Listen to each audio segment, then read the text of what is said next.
routine searches or evidence collection on that day? Yes, we did. We were called back out to the to Wise County to assist with searching 2 FedEx vans that they had seized as part of the investigation.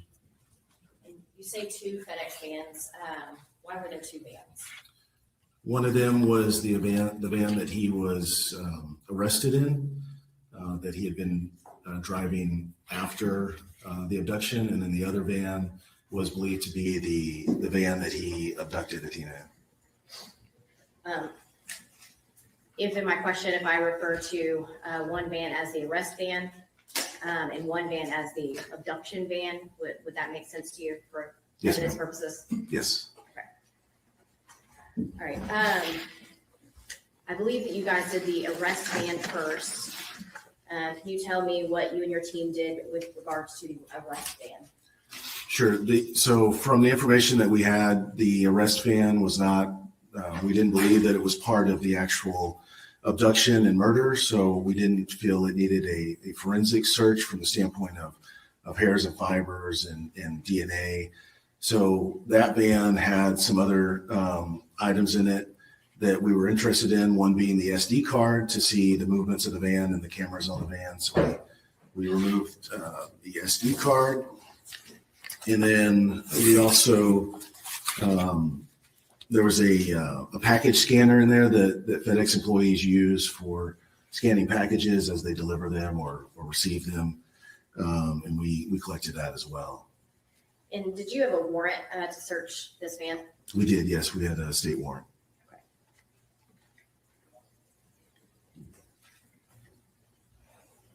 Your Honor, may I approach? Yes, ma'am.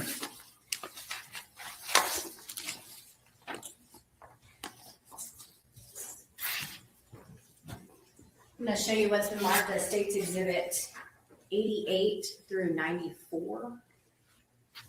And do you recognize these?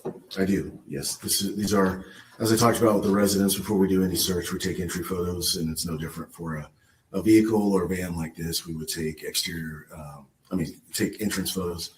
We would take exterior entrance photos of the whole van around to include the license plate and the VIN. And did you personally take these photos? I did not. And were you there when these photos were taken and present at the scene? Yes. So as entry photos, as I explained yesterday, entry photos are taken in conjunction with an initial walkthrough with the team leader, which I was the team leader for this search. So I would have been standing right next to or behind the photographer. So I know you've previously reviewed these photos, correct? Correct. Do they fairly and accurately depict the search that you guys did and the evidence that was collected? They do. And obviously, these are not the entire amount of photos you guys took. Correct. This is a limited number. Yes, this is just a select few. Okay. And Your Honor, at this time, the state opted the evidence, State's Exhibit 88 with 94.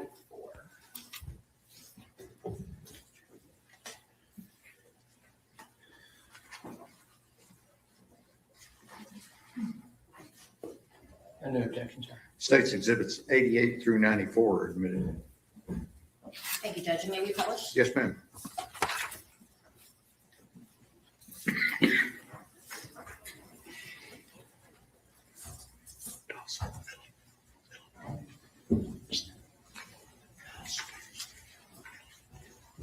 We are showing you what has been admitted as State's Exhibit 88. Can you tell me what we're looking at here? So this would have been one of the, what we call the entry photos for prior to searching the van.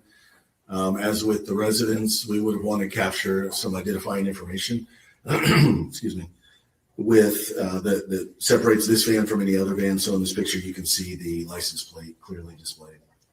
And the license plate, can you read that license plate number? I can. G is in golf, C is in Charlie, P is in Papa, 0468. And is that license plate, I think we refer it usually to the last four, that 0468, is that associated with the arrest van? Yes, it is. Can you publish State's Exhibit 92?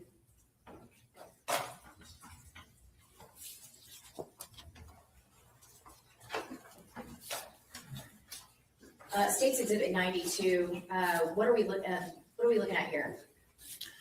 So this would be the van's, I believe, surveillance system that kind of I'm not a computer person, but kind of the brains of the surveillance system. And is this where an SD and a SIM card would be for that camera system? Yes. We published State's Exhibit 93. And what are we looking at here? So this is the SD card that was collected from that arrest van. And if you zoom in a little bit, is there a specific number listed on that SD card? There's the size, the 128 gigabyte, and there's also what appears to be either a serial number or I think we called it a serial number. And I'm going to go ahead and show you what has been admitted as State Exhibit 94.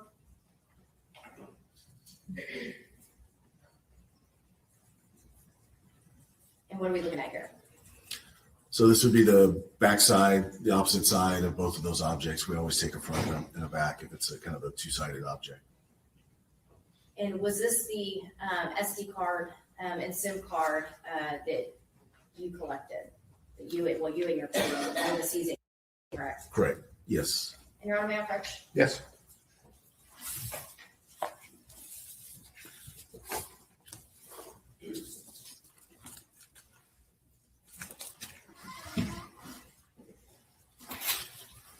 I'm showing you what has been marked as State's Exhibit 95. Have you seen this item before? Yes. Can you tell me what that is? So this is the SD card that's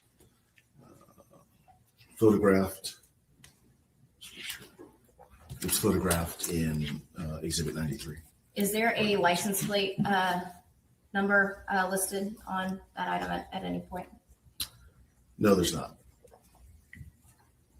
Actually, up here in the corner. I'm sorry. Normally it's down there, but yes, it is up there in the upper right corner. And what does that say?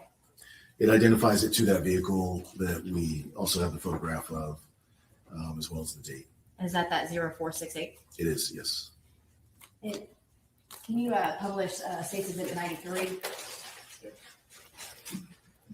Can you zoom in on that? Does that number on that SD card match the SD card that is in that piece of evidence?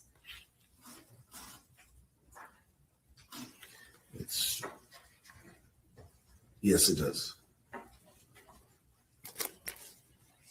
And other than, actually, that's not any additional marks on there. Was it altered or modified in any way to your knowledge? No, it looks to be in the same description as the picture from that day. And Your Honor, at this time, the state offers to admit State's Exhibit 95, the SD and SIM card.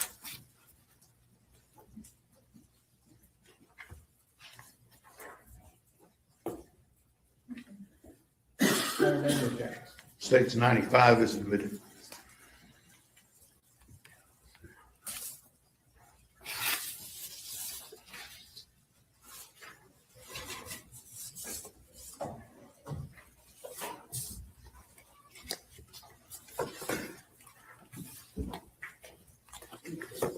You may have taken a few more pictures and collected a few more items from that arrest van, but was that the main item that was collected from that 0468 arrest van? Yes, like I said, the other one was the scanner, and that was the package scanner, and that was it. Now, on December 5th, 2022, did you also look at again, we're going to call the abduction van? We did, yes. And what did you and your team do on that? So that van was inside a sally port or a car garage area at the Wise County facility, and it was loaded with packages, and it was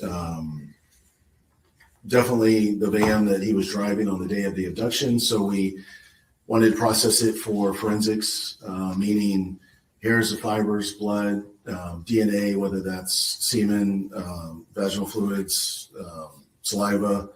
So in order to do that, we would, as I talked about yesterday, we would go ahead and suit up in our Tyvek with our booties, take our entry photos, and start unloading the van so that we could get to the back of the van and do our forensic search. And as a team lead, were you there when the complete search was done and when these photos were taken? Yes. And Your Honor, may I approach? Yes, ma'am.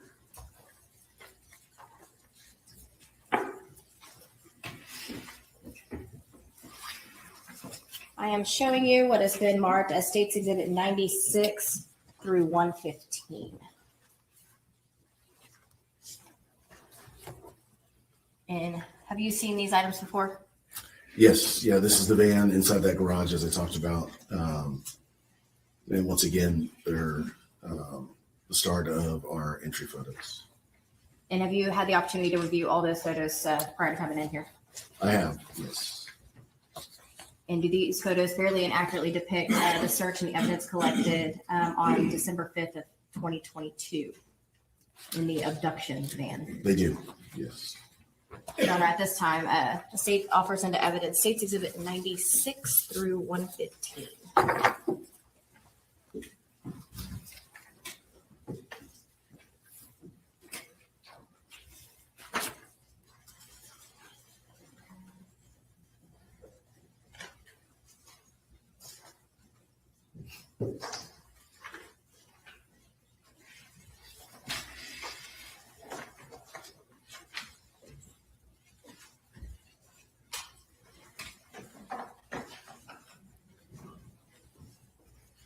No objection, sir. States Exhibits 96 through 115 are admitted. Thank you, Judge.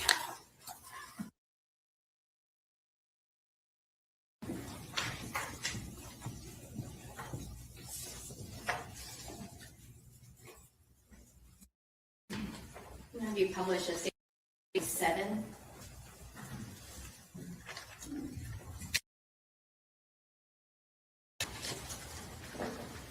What are we looking at here in States Exhibit 97? So this would be one of the entry photos to start the search of the van. One of the initial photos that we would take with some, it was a little cramped in that garage. So I think the photographer, we talked about just starting at the best angle we could, and then we'd work our way around. So this is probably kind of the start of those photographs with some, looks like, identifying FedEx numbers. And this is a garage. Is this at the West County Sheriff's Office, or where is this at? It is, yes. And is it a secured and locked location? It is. And it's also important for it to be inside the garage for not only security and control, but as we do our search, we have to have a dark environment to do an alternate light source, which we did in this case. And so we have to be able to turn off the lights. Okay. See States Exhibit 99. Showing you States Exhibit 99. What are we looking at here? Like just identifying one of the cameras that's on the vehicle.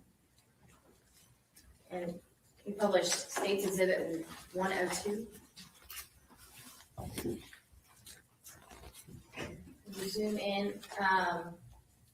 Is there a license plate in this photo? There is, yes. And what is this license plate on this van? It is N as in November, N as in November, R as in Romeo, 4995. And is that license plate the license plate of the abduction van? It is, yes. And have you published States Exhibit 105? And what are we looking at here in this picture? So this is the back of the van as we found it that day when we responded to process it. It was still loaded with packages that hadn't been delivered yet or had just been picked up. Have you published States Exhibit 106? And what are we seeing in this photo? So this is the same van, same back of the van after we've removed all of the packages that were back there. And what did you do with the packages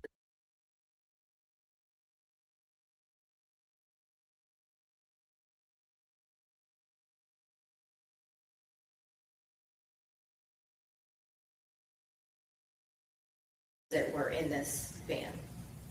Rightful people? Right, yes. Yeah, I think FedEx came and got them eventually. but, Okay. I wasn't in charge of that part. That's when I Okay. loaded them. Can you publish State's Exhibit 108? And what do we see here in this photo? So this looks like the front passenger side, and it's a backpack and appears to be a hoodie.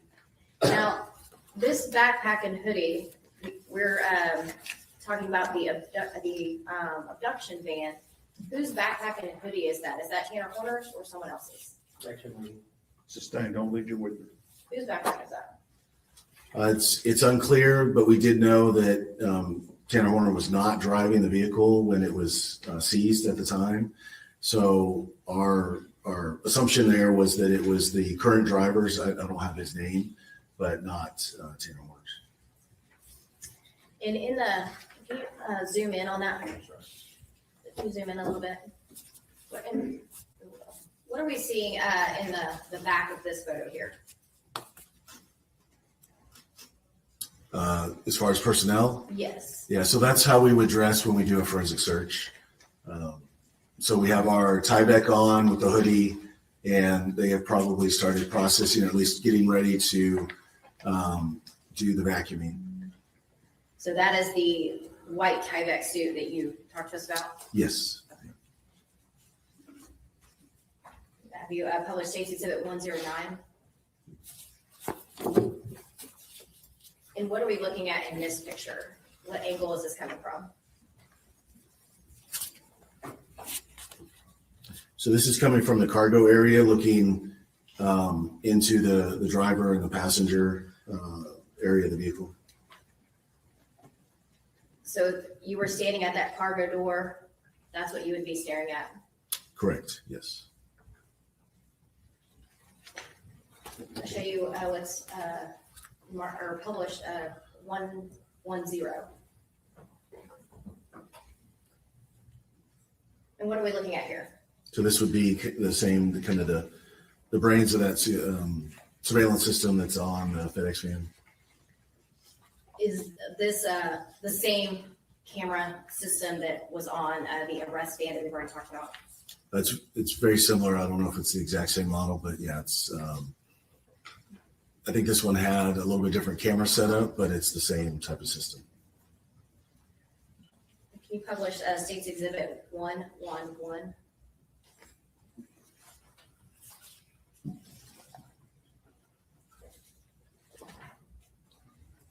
And what are we looking at here? So that would be the SD card that was in the system itself from the other picture. The front portion of that SD card? Correct, yes. And I'm gonna show 112. And what are we looking at here? The back side of the SD card, and the white thing is the SIM card, but the SD card is the black one that we took the front and back photos of. And Your Honor, may I approach? Yes. Mr. Mayor, if you can go ahead and put it on. Yes, thank you. I already have it.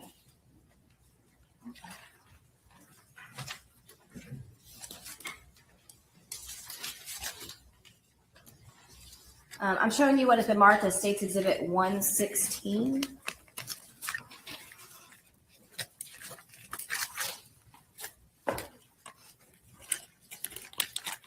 Do you recognize this item?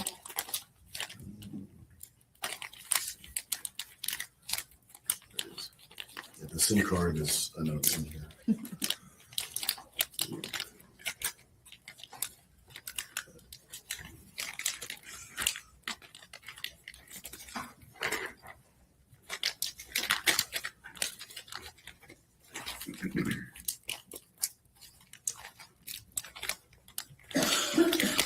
There it is, yes.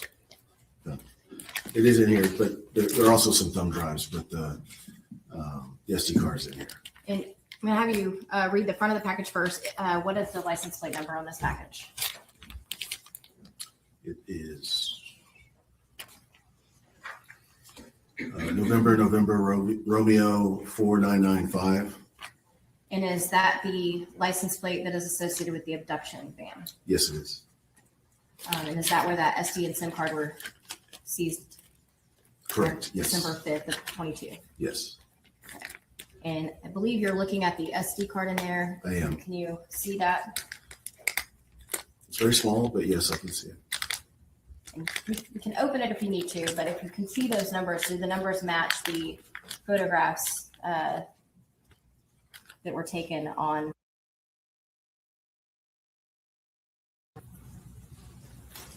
Yes, they do. And you were there and present when this item was collected. Yes, And when this item was collected, you were who handed it to Wise County Sheriff's Office for storage. yes. After we collected it, it was handed over to Wise County. And the USB drives were added when Ranger Espinoza went and got the full video put in place. Yes, they could be derivative evidence of the SD card. Your Honor, at this time, the state offers into evidence State's Exhibit 116. No additional objections, Your Honor. Those objections remain overruled and State's Exhibit 116 is admitted. Thank you, Judge.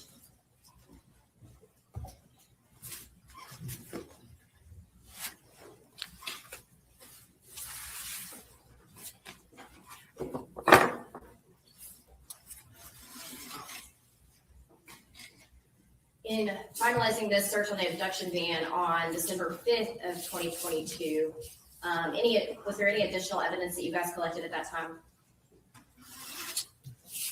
For the abduction van, we did take some forensic vacuuming samples. So when we do that, we have a vacuum that has a clean filter on it, and we vacuum in quadrants. And so we'll vacuum like the driver's side, and then we'll get a new filter, change gloves, go over to the passenger side, take vacuums, and then we'll vacuum the back cargo area as well. And then after doing that, we would do fingerprinting. So we would look for latent prints around the vehicle. If we see any obvious ones, we can take photographs. Otherwise, then we start dusting. And I believe we did dust the frame area that looks into the driver and passenger side from the cargo area. So we lifted some prints there. And then there was a couple of areas where we took some swabs as well. So we do swabs for DNA, and we can do whether it's touch DNA or whether it's actual bodily fluids. It's the same swab that we would use to collect that. And to your knowledge, was there any real evidentiary value of any of those items? On that day, I don't believe so. Not that I'm aware of.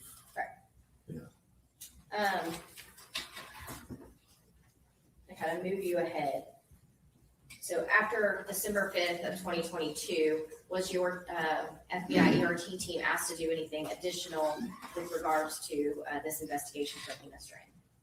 Yes, we were asked to come back out and reprocess the abduction van. And do you recall when that was? That was on January 6th, 2023. And why were you asked to come back out? So when we processed the van the first time, we have forensic flashlights that emit a blue light at a wavelength of 455 nanometers. And so that's a good enough wavelength to process the scene for bodily fluids, or you can see cleaning supplies with that. But sometimes if things have been cleaned up well, that the strength of the flashlight isn't quite strong enough. So we have another system that we have back at the office that, in discussion with our FBI lab folks, thought that might be a better option for us to process there. So we decided to, in coordination with Wise County and at their request, come back out and reprocess the vehicle with a stronger, basically a stronger flashlight, forensic flashlight. And at that time, were you aware that Tanner Horner attempted to clean up that abduction van? Objection. Hearsay. Overruled. So as part of the discussions for redoing or reprocessing the van, Wise County mentioned that, when we did it on December 5th, there was still a lot of information from the interviews, and the autopsy hadn't been processed yet. So as those items came in, it allowed us to have more information to reprocess the van. Your Honor, may I approach? Yes, ma'am.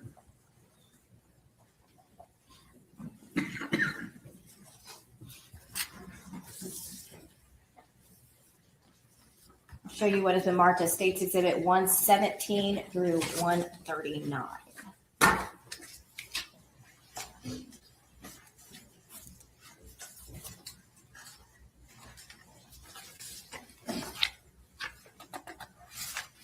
And do you, have you been able to review all of these prior to coming in today? I have. And do you recognize what these are? Yes, And what are this is the entry photos and item photos for that search on January 6th. Along with the sketch, photo of the sketch and the items seized. And were you present when these photos and this search were conducted on that day? I was. And do these fairly and accurately depict what you saw during that search and the evidence collected? Yes. Your Honor, at this time, the state offers into evidence States Exhibit 117 through 139.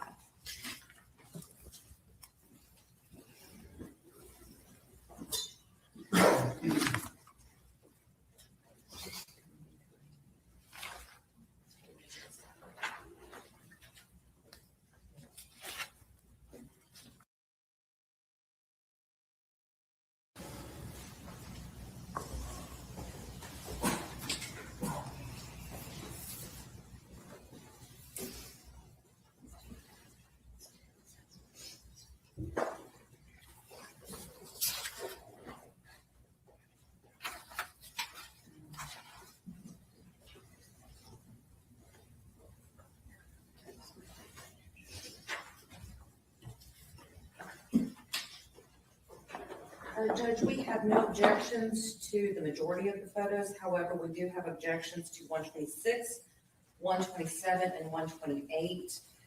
For 126, the proper foundation has not been laid, and the officer has not testified to any personal knowledge of that document, and I apologize, it's 126, not 128. As for 127 and 128, these fall under a police report. And I'm sorry? these are part of a police report, Okay. therefore they're hearsay with no exception. Let me see, 126, 127, 128.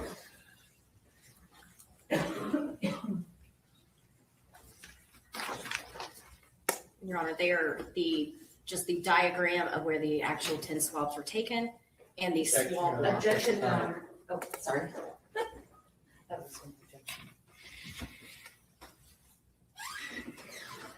I'm gonna hold in abeyance 126. Your objections to 127, 128 are sustained. And I'm gonna hold 126 Thank you, Judge. at this time.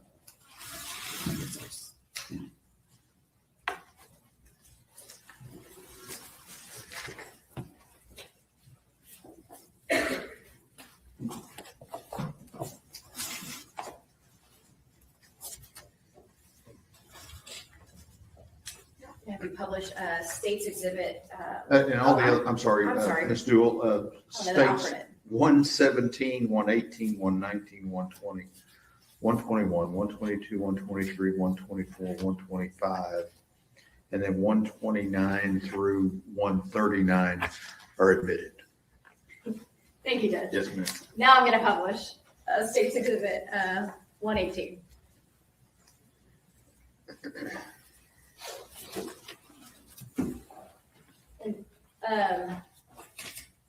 What are we looking at here in this photo?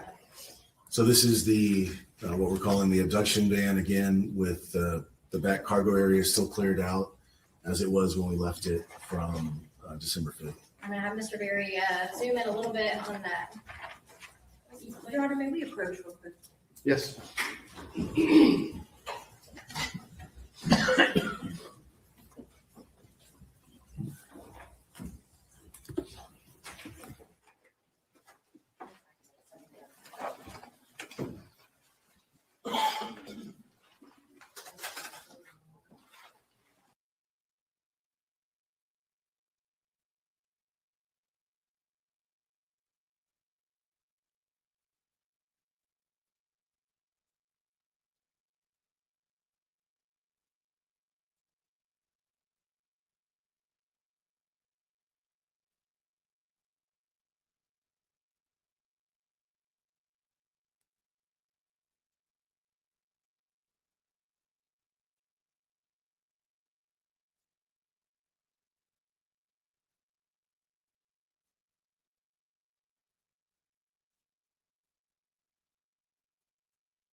Okay, we are still looking at what has been admitted as State's Exhibit 118.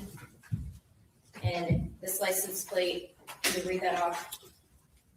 Yes, November Romeo 4995. And is that the license plate that is with the abduction van? It is, yes. No. Published State's Exhibit 122.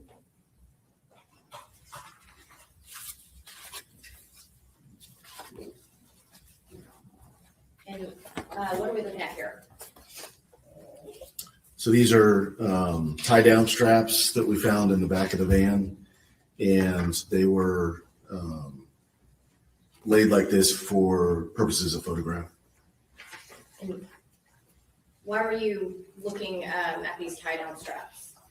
After discussions with Wise County and some of the investigators, it was determined that Objection, hearsay. Sustained. Rephrase your question. State's Exhibit 123.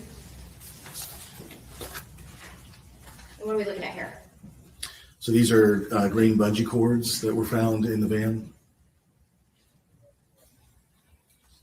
And did you have any additional information that would make you want to look for any of these types of items? Yeah, as we started processing this van, we were told. Objection, hearsay. Officer, don't testify as to what other people told you. The objection sustained. And did you process these green bungees and collect these? Yes, we did. She was states, or actually, just hold on up, Mr. Ray. Your Honor, may I approach witness? Yes.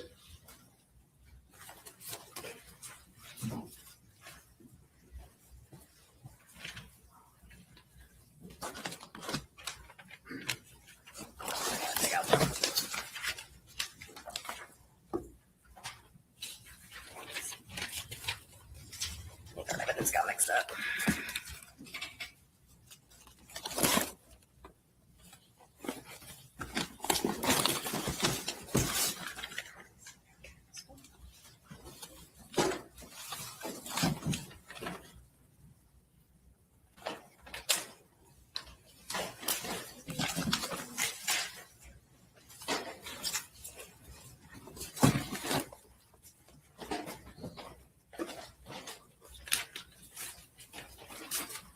I'm showing you what has been marked as State's Exhibit 142.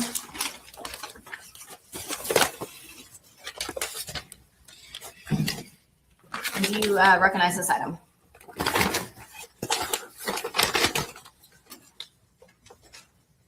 I do. Yes. And how do you recognize it? So it has item number 2, which matches our labeling nomenclature as well as all the other items on the bag. The description is listed as green cords with the number 3 beside that. And other than any lab processing, has it been altered in any way, to your knowledge? And were you present when this item was seized, and were you considered the seizing agent? Yes. Your Honor, at this time, the state officer evidence states exhibit 142.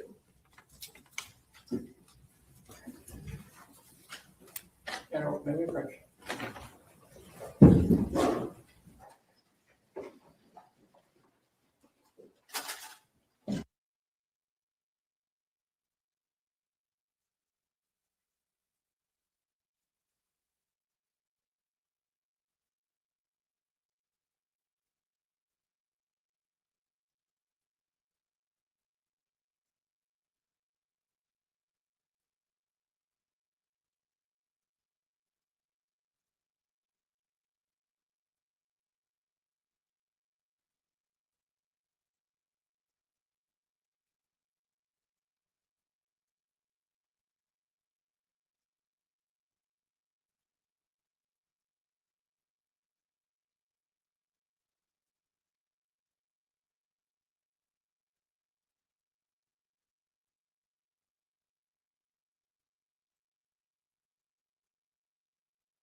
Just do it. You may continue. Thank you, Judge. I believe I just offered to admit State's Exhibit 142.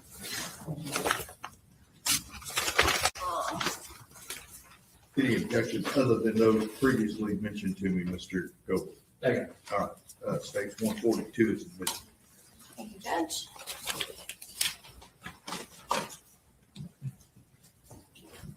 Published State's Exhibit 124.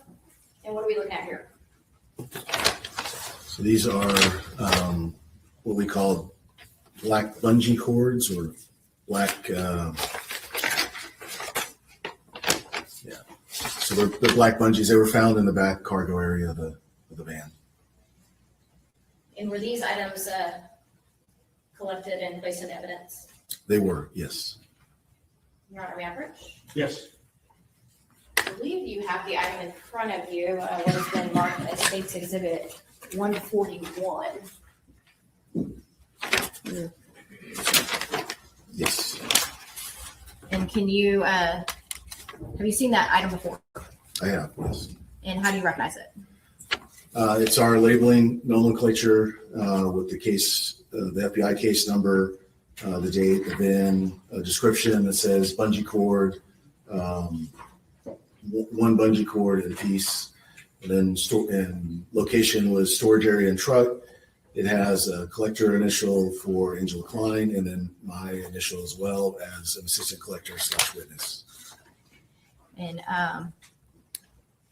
other than being open for anything, has it been altered in any way to your knowledge?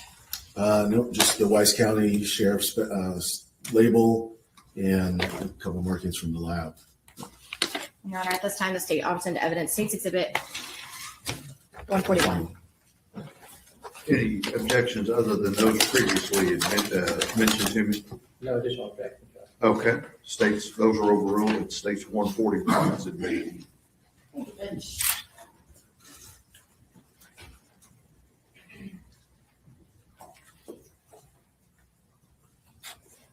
You could publish 129.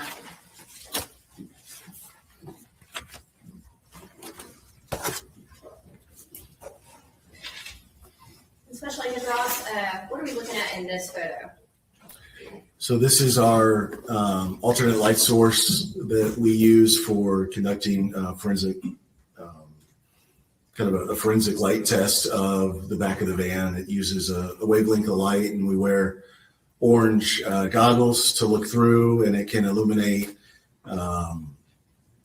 stains that were left behind by bodily fluids such as semen or intestinal fluids, urine, other things. It's a stronger power than the flashlights. So this is the stronger one of the flashlights you were speaking to us earlier about? Correct, yes. And in this photograph, you can't photograph it with a naked eye or a naked camera. You have to have filters and everything. So we leave it in place when we're taking the photograph to show kind of where the stain was. I'm going to publish State's Exhibit 130.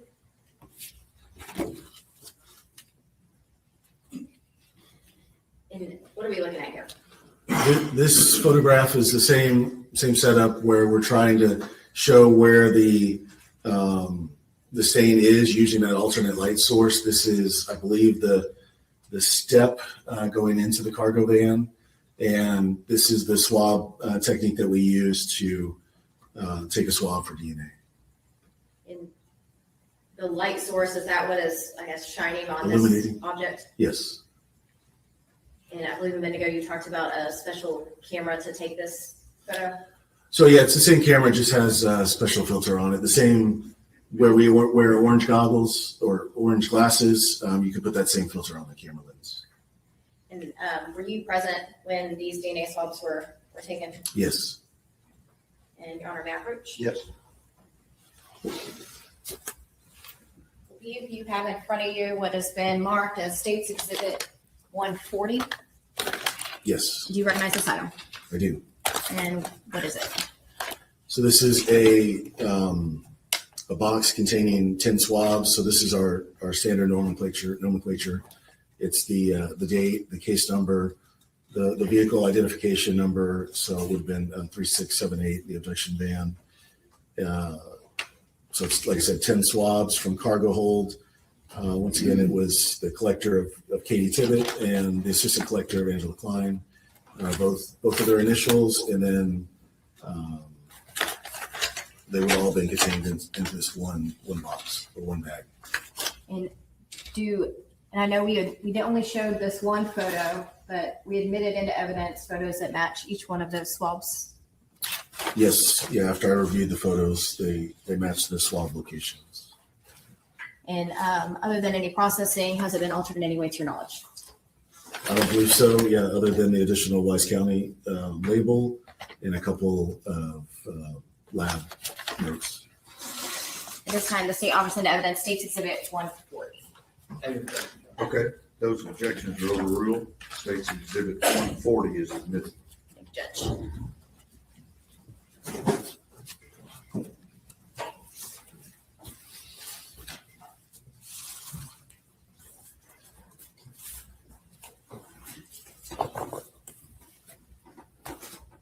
After the search on January 6th, did you with the FBI or ERT team, did you do any additional searches at that time, or did that conclude? After this search of the van and the swabs and the items collected on January 6th, I myself and the blue team, who I'm the TL for, did not do any more searches. Thank you. And after the judge. Cross-examination. Yes, sir. Good morning, Agent Ross. Good morning. A couple of quick questions. Actually, can I approach you? Yes, sir.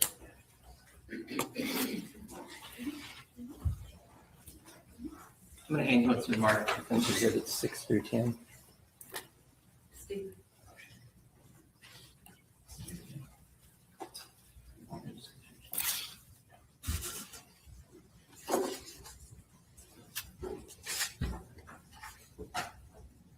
I believe you had a chance to look at those before the court. I did, yes, sir. Can you identify those for me, please?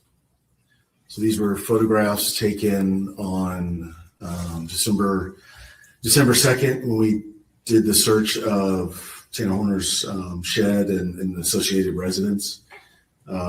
These pictures appear to be pictures of the main residence for that address. And they are true and accurate representations of what you observed that night? Yes, these would have been entry photos that we would take before or as we're entering the house before we've done any kind of searching. I move to have exhibit 6 through 10, defense exhibits admitted. Passing, Your Honor, no objection. Okay, defense exhibits 6 through 10 are admitted. I move to publish these to the jury. Yes. May I do it? Yeah, absolutely. Yeah. There you go.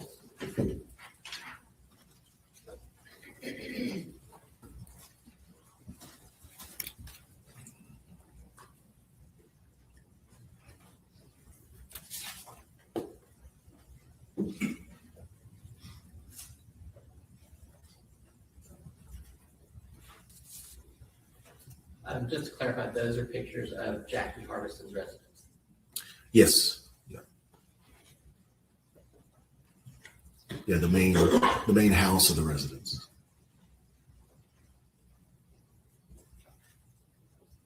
Do you know her relationship to Mr. Horner? I do not.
You testified earlier about using brown butcher paper. I did, yes. Can you tell me again why that's important when handling evidence? So when we remove evidence from its found location, sometimes due to environmental conditions or lighting or something like that, we have to move it to an area that would be better suited to take those photographs and also the scale photographs. So in order to preserve the integrity of the evidence, we place it on a clean sheet of butcher paper. We put down one butcher paper to protect us from the ground. And then, so that one would be clean. We put down another sheet for each item so that that sheet could then be wrapped up and put in with the item. Sometimes, we have to move it inside if it's raining or inside of an area that hasn't maybe been associated with that item. You'll actually send the butcher paper with the item. Yes, sir. Yes, sir. That's why a sock would have a whole big bag, because we had a big wad of paper in with it to preserve that item. Absolutely. And I don't know if you remember or not, but on a couple of your photographs of the FedEx van, in addition to having the big FedEx logo, I believe specifically states Exhibit 97 and 100. On the side there, it has a designation that it's a big top spin vehicle. A big what? Sorry. Big top spin, the company's name. I believe it says Contractor Services Program. Okay, I do not recall that in the photo. Okay. Now, when you showed using a light to show organic fluids, that light doesn't tell you what kind of organic fluid it is, does it? It does not. That's why we take the swabs. Now, as to those items seized, those were not collected by you. Which items specifically? We've got items 1 through 8. It looks like those were by Tippett and observed by Clark.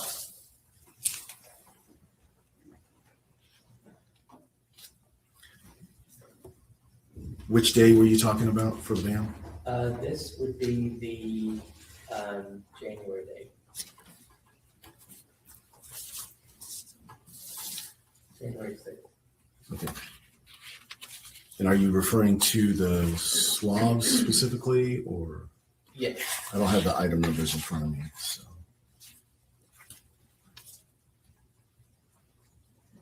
Okay. Yeah. So you don't know I'm sorry, what was your question again? who collected them? So the swabs were collected by Tippett and Klein. And then the other 3 items were collected by Klein with USC Observer. Correct, yes. And these items were turned over to at least Amy with the Wise County Sheriff's Office. Correct, yes. And after that, you wouldn't know what happened. No, once we turn it over, it's within her chain of custody.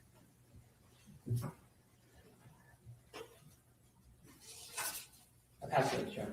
Regret. Nothing further, Your Honor. May this witness be excused subject to any potential recall? Yes, Sharon. Yes, Judge. Thank you, Special Agent. Thank you, Your Honor.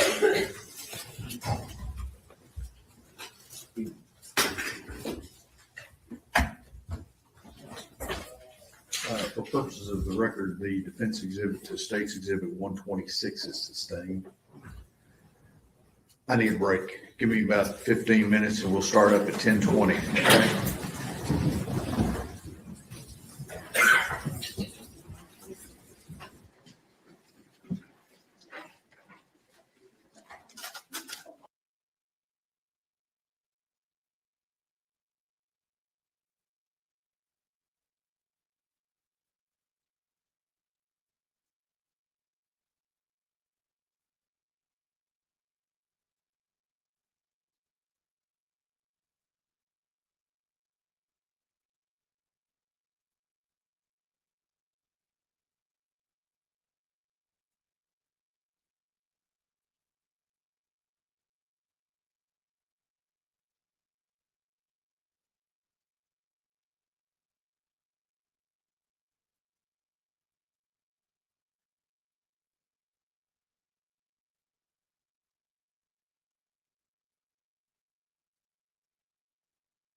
Gentlemen, this witness has been previously sworn to testify truthfully.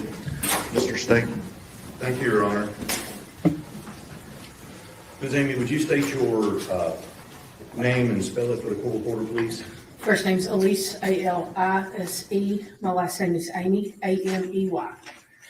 And Ms. Amy, let me ask you a couple of questions. Back in November of 2022, where were you employed? Wise County Sheriff's Office.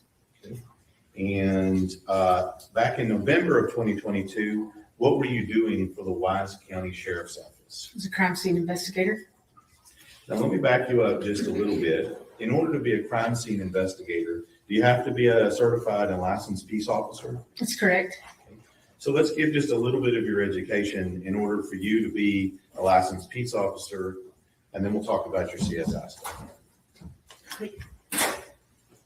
I'm sorry, repeat your question. Yeah, just tell the jury a little bit about where you went and got licensed to be a peace officer, and then we'll talk about your CSI. So I went to Vernon College, Wichita Falls, and got my basic peace officer's license. And then I went through FTO training at the Sheriff's Office. And then once I got done with my FTO training, I spent probably 8 months total in patrol.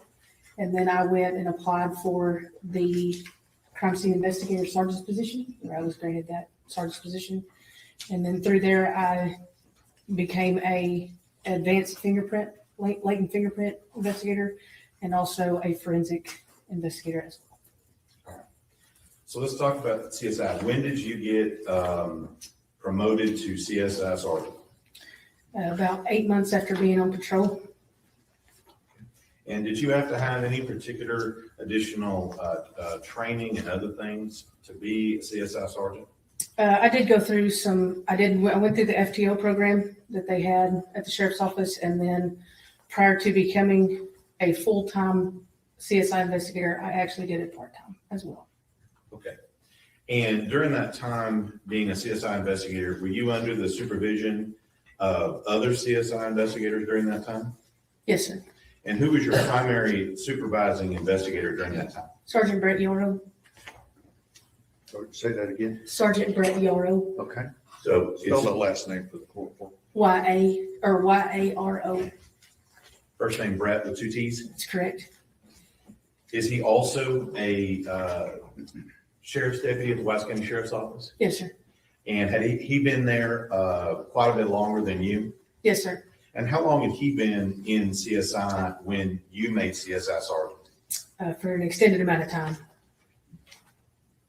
A lot longer than you. Yes, sir. So with regard to being in CSI, they don't just turn you loose just to do CSI stuff when you walk in the door, do they? No, sir. And during the time that you're in CSI, you said you went through an FTO program. Yes, sir. And does that stand for Field Training Officer? Yes, sir.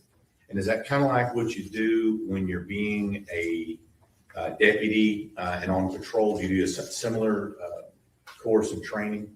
Yes, sir. It's like a probationary period. And so with regard to CSI and that Deputy Yaro being your was he your primary supervisor through all of that FTO training? No. Okay, who else did you have? Each month I had a different phase that I went into whenever I was on patrol. So I would have one sergeant from one shift, and then we had 4 shifts in our patrol. And so each phase I went through different shifts, and a different sergeant would be my field training officer. So with each of those, you would have to get checked off by each one of them. Yes. Is that same process is what happens when you get promoted to CSI sergeant with regard to CSI deputy guard? Yes. And so with regard to CSI, were you allowed to simply just walk into CSI and start doing all this stuff? No. And in fact, when you're doing CSI work up until the time that you were allowed to be out on your own, are you supervised by somebody during that time? Yes, depending on the offense, yes. And so when we talk about CSI, are we talking about evidence collection, documentation, things of that nature? Yes.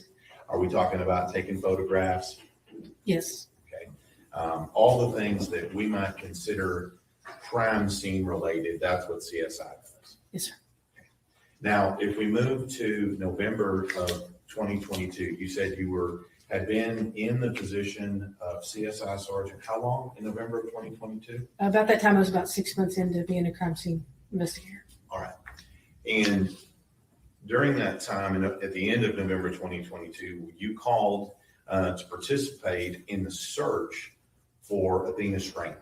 Yes, sir. Okay. And when you where were you first dispatched to participate in the search for Athena Strand? The father's house And where is that? in Paradise, Cottondale area. Is it a rural area? Yes, sir. And do you remember when you went out there and you were tasked at that residence? Yes, sir. I was tasked that morning. That morning we had a briefing and with all of our investigators of what we were going to be doing that day. All right, I'm going to clarify that. Do you remember which day that was? Thursday the 1st. So on that first part of this, on that Thursday, what were you tasked with doing on that Thursday? So I was basically, my primary location was to be at the house at the residence. A bunch of our investigators separated with civilian search teams at that time. And if they found something that they needed to be documented or found like it was important, I would go and document it at that time.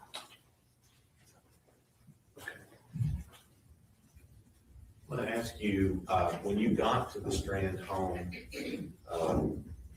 what do you do like when you first get there? When I first got there, I got orders for what they wanted me to do. And then whenever everybody kind of broke off, I started documenting where I was and started my kind of initial investigation. And as part of that investigation, take any photos? Yes, sir. I initially took a video and then followed it up with photographs. I'm going to show you what's been admitted as states number 10. Okay. Is this one of your photos? Yes, sir. Okay. And it's already been admitted through Ashley Strand. Is that at the location we're talking about? Yes, sir. And you said you took a multitude of photos of that location. Is that correct? Yes, sir. And in fact, did you take pictures of this abandoned structure that we saw here? Yes. Okay. Did you take pictures of the Strand home? Yes, sir. Okay. Did you take pictures of all the surrounding stuff around it? Yes, sir. Now, let me ask you a little bit at that time, that's what you were tasked with. Yes. Okay. On December 1st, 2022. Were you tasked to do anything else on December 1st, 2022? We're good, Mr. King. Thank you. Here. Just to, if somebody found anything, just to kind of document it, follow any kind of leads that what we thought could potentially be her and lead us into a direction. So at this point in time, as we've seen in the scene, was there a lot of searching going on at that time? Yes.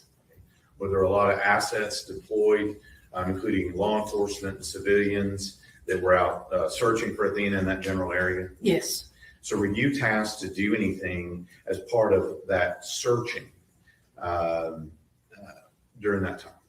Yes. So like I said, I took the video of everything and then the FBI showed up that day and they took their pictures and we walked around the initial residence that you see in the front yard, and then we did our investigation into the back and also the shed. And at some point, were there during the search that you needed to take pictures of or document? Yes. And what kind of, just give a short example, what kind of things did you go take pictures of? A set of keys. I think we found boots, socks, things of that nature. So these are things that out in the search area They were very spread out. that people had located Yes, sir. that thought might relate to this investigation. Yes, sir. And then you went out and took pictures of it. Yes, sir. Now, at some point, was that the total of what you did on December 1st? Yes, sir. Now let's move to December 2nd. What are you doing on December 2nd in the first part of that day? We meet at the father's residence again, and that's whenever everybody got together and we had a meeting of law enforcement searches. Okay. And so would I be correct when you said searches that law enforcement's continuing to search? Is that right? Yes, no civilians at that time. Now, at some point, did you become aware that Athena Strand's body had been located? In the morning? No, in the afternoon, at any point, actually. Oh, just in the evening time, yes. So did you also become aware that FedEx vehicle had also been acquired by law enforcement? Yes. And I just want to get this right on the time periods. Did you participate in the actual search of the van that Tanner Horner was arrested in? I assisted the FBI. And when you say assisted, were you actually actively participating in the actual collection of evidence and that kind of thing? Or were you doing something else? No, so they had distinguished people who took pictures and collected evidence, and then I received the evidence. Okay. And so let me get this right in time. You said that they found her body in the evening. When was the search of the arrest van performed? Was it before or after they found her body? Before. So let's talk about the search of the arrest van. Okay. Now, when I say arrest van, you know what I mean by that, right? Yes, sir. This is the van that Tanner Horner was arrested in on December 2nd. Yes, sir. Okay. I'll refer to the other vehicle as the abduction vehicle. Okay. Okay. So on December 2nd, where is the location of the arrest van? It is brought to the Wise County Sheriff's Office. Where you work? Yes, sir. And were you tasked, like you said before, to assist the FBI? Yes. And so let me just get a picture of this in my head. Does the FBI, do they bring all their own stuff, or do you have to provide things? They bring their own stuff. And is this what we commonly see with the FBI and their moon suits and things like that? Yes. And so with regard to the FBI, are you watching them, what they're doing in searching this vehicle? Yes. Okay. And so are you actually out there on scene when they're searching it? Yes. And during that time, and we'll talk to the FBI about that. So it sounds like you're just kind of standing there waiting. Is that right? Correct. And at some point, what is your actual participation with regard to the search of the arrest van? After they got done searching the arrest van, they took their pictures, they collected the evidence, and then they turned the evidence over to me. All right. And when you say turn it over to you, is that like a physical turnover? They hand it to you? Yes. And then once they hand it to you, that you can see we have some evidence out here. They hand you the evidence and you've got it. What do you do with it at that point? I walk into our CSI lab and put it in our lockers. So from that point, your job, and I'm not trying to minimize your job as a CSI here, was to just physically carry the evidence from point A to point B. Correct. And did you open any of the evidence? No. Did you handle any of the evidence, take it out of any of the bags or anything else? No. So as the FBI left it with you, you placed it in your locker. Yes, sir. And did you have any other contact with regard to the search of the arrest van evidence from 12/2 of 22? Did you have any other contact with the evidence? No. Now, also, you mentioned that you were there at the recovery of Athena Strand's body. Is that correct? Yes. Now, it seems to me that somebody who had, I would say, fairly limited 6 months CSI experience. Objection, Your Honor, counsel is testifying. Sustained, rephrase your question. How long had you been in CSI when you attended the body recovery of Athena Strand? 6 months. Okay. And at that time, where was your field training officer or your, let me just ask you, where was CSI Sergeant Yaro? He was out. He was out. Okay. Did he have COVID? Yes. Objection, leaving. Overruled, she's answering. And at this point, you get tasked to do body recovery. Okay. So let me just ask you, is it just you, CSI Amy, out there recovering this body, or are there other people? Oh, so there was other people. And who were those other people? 3 other FBI agents. Okay. And was it just those 3 FBI agents, or were there other people on scene as well? There was law enforcement up on the bridge and in the road, everybody who had been there with the search. And then there was 2 investigators, 2 FBI special agents taking pictures. And then there was the 3 FBI agents, and including myself in the body. And when you say, and I'm not going to go in depth into the body recovery, this is where is this where we physically remove her body from the water? Yes, sir. And is there a process by which we take to remove her body from the water? Yes, sir. Okay. And I don't need every detail, but just give us the short version of what it takes to recover a body from the water. So how we walked the scene. We got a good idea of where we needed to go. And because of the grass being grass and dirt and a mixture of certain things, the FBI did what they are trained to do. And I did. So I worked the top. So I worked the ledge where we placed her. We laid out, moved her from the water, and I laid her on the sheet. Then that is where we documented any kind of physical evidence. So with regard to removing her body from the water, who performed that physical task? The 2 FBI agents in the water. And then you said once they get her out of the water, you prepared an area. Is that what I'm hearing? Yes, sir. So I prepared an area because it was dirt and gravel and rocks. So I prepared an area to where as soon as she came out, any kind of evidence would be preserved on that. At that time, now, are you taking any pictures of all of this happening? No. And so why?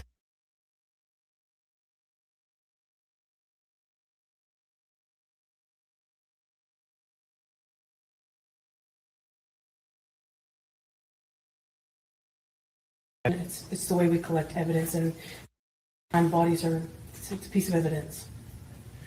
And so at this time, does that occur? Does the FBI remove the body and then place it on your area where you have it set up? Yes. And at this particular time, you said there's a sheet. Yes. Okay. And what else is around the sheet or covering? Is there anything else around the side of the sheet? Just the body bag. And so with regard to that, the FBI then removes Athena from the water.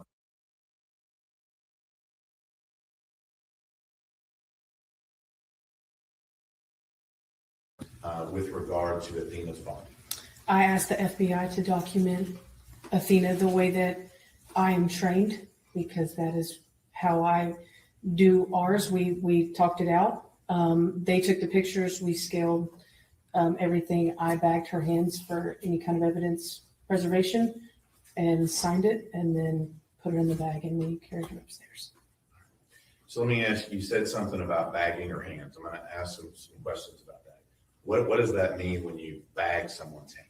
So we have brown bags. When you collect evidence, we put them in brown bags. Anytime there's a body involved, any type of DNA or anything that could be possibly on the hands, you put them in brown bags, and then you tape them, and then that's kind of like you sealing your evidence for preservation.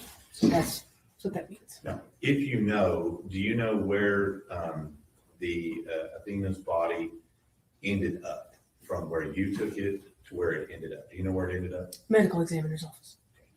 And when you have a body bag like that, is there a process by which you go about securing the body bag such that it's not tampered with or opened or anything else? Yes. So the last pictures of any crime scene, I asked the feds to take the last picture as well. Once a body is placed in a bag, we zip it up, and we have body bag tags that follow that body. And so at our last pictures that we took were of the tag front and back. And you said pictures we took, not any pictures that you took. So That's correct. So we're on that scene. Do you do that? Do you tag the hands? Do you or bag the hands? Do you then seal up the body bag at that time? Yes. And at that point, and I'm just asking you physically, how does Athena's body in the bag go from where you have it on the creek side, if you will? How does it get to its next location? The 4 of us carried her up to the van. So when you say the four of you, I'm just going to clarify here, that's you and who else? 3 FBI agents. And then she went into some form of vehicle? Yes, the funeral home. All right. And from that point in time, did you have any more contact with her body or anything to do with that? No.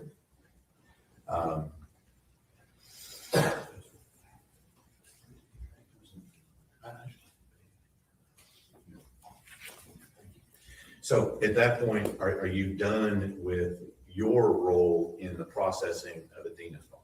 Yes, And did you do all of the tagging and things with regard to her hands and the bag like you just talked about? yes, So at that point, we now have had a search of an arrest van on earlier in the day. We've now recovered Athena's body. What is the next step you took in your role as CSI in this case? so following that, I was contacted by an investigator to process Mr. Horner. Okay. And so with regard to processing of Mr. Horner, is that processing of his physical self? Yes, And where was that conducted? at the Wise County Jail. All right. And was that just you in the last County Jail? Was there anybody else there? Sergeant Oliver was there. You say stop Sergeant Oliver. Who's Sergeant Oliver? He was a CID investigator. And was he also participating in this case with Ranger Espinosa? Yes, And so who all else is there to process Tanner Horner? just the two of us. And when you say process Tanner Horner, what types of things generally did you do to process his person? So I would take pictures, all 4 sides, and then document any injuries he may have on his body.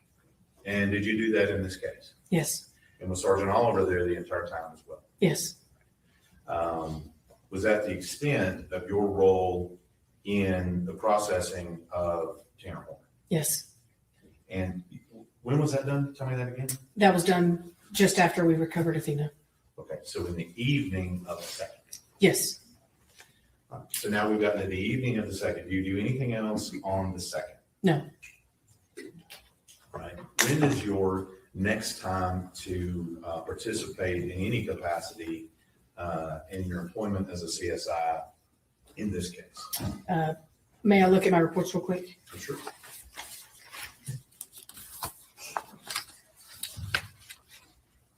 So it would have been 12/5.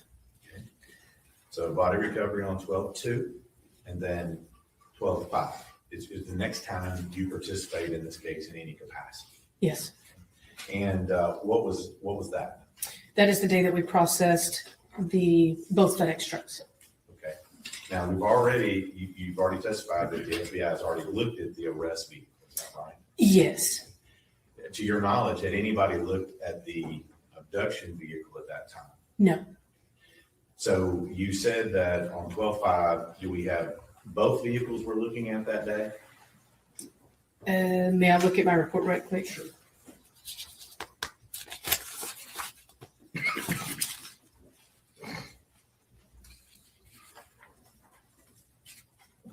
So we just did the van number 1, which you're calling the abduction van. Okay.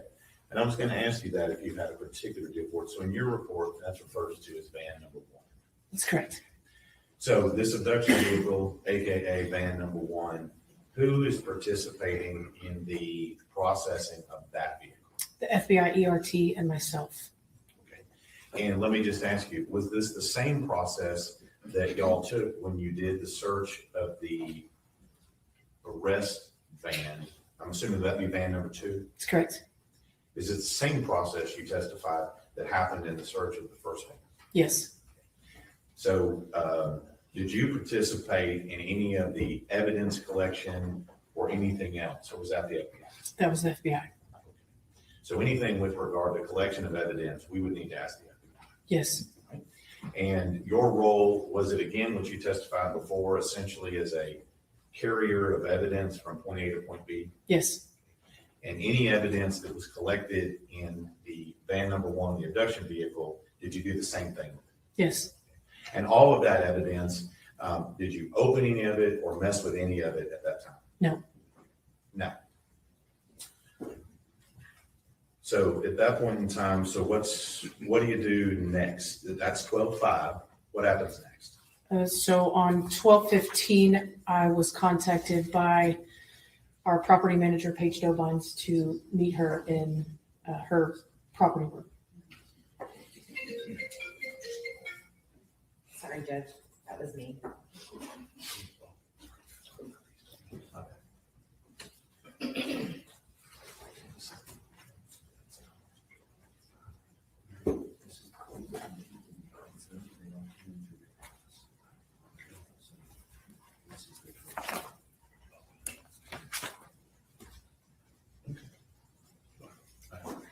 Let me ask you, with regard to what you did on the 15th, who all was there on the 15th? It was the victim's mother, or the mother's attorney, myself, and Sergeant Paige Dobines. And so, let me show you, Judge Mann. Yes.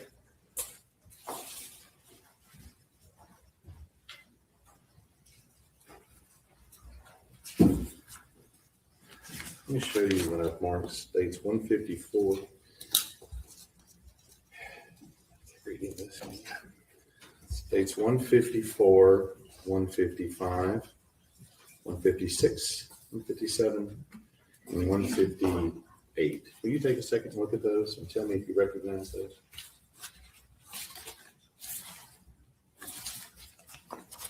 Yes, Okay. And who took those pictures? I did. And was that on the 15th, like you just talked about? Yes, And those pictures depict exactly what you saw on that particular day. yes. Judge would have to submit states 154 to 158. My numbers are correct.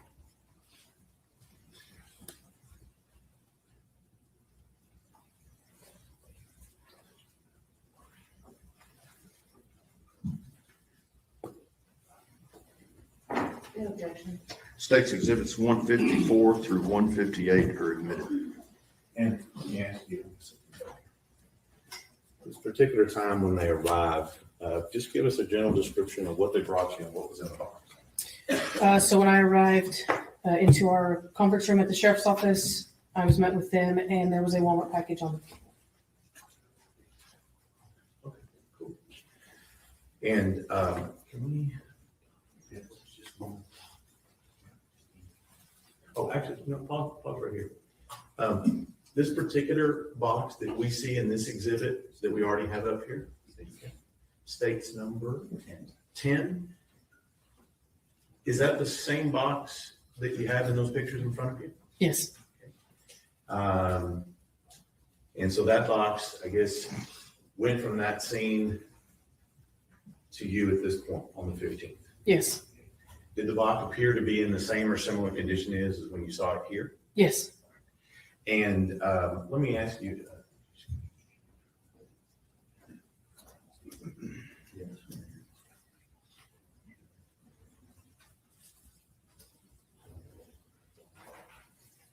There we go. Is that your picture as well in states number 9?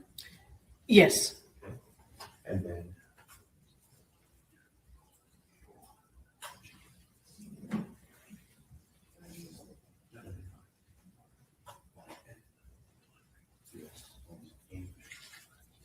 So when that gets there, is your only role with that box just to take some pictures of it? And to collect it as evidence. And when you say collected as evidence, what does that mean? So I document the box, I document what's in the package, and then I package the box up into a Wise County Sheriff's Office bags and seal it. And so is this your picture as well in states 155? Yes, And is this what's in the box? yes. And Judge, may I approach? Yes.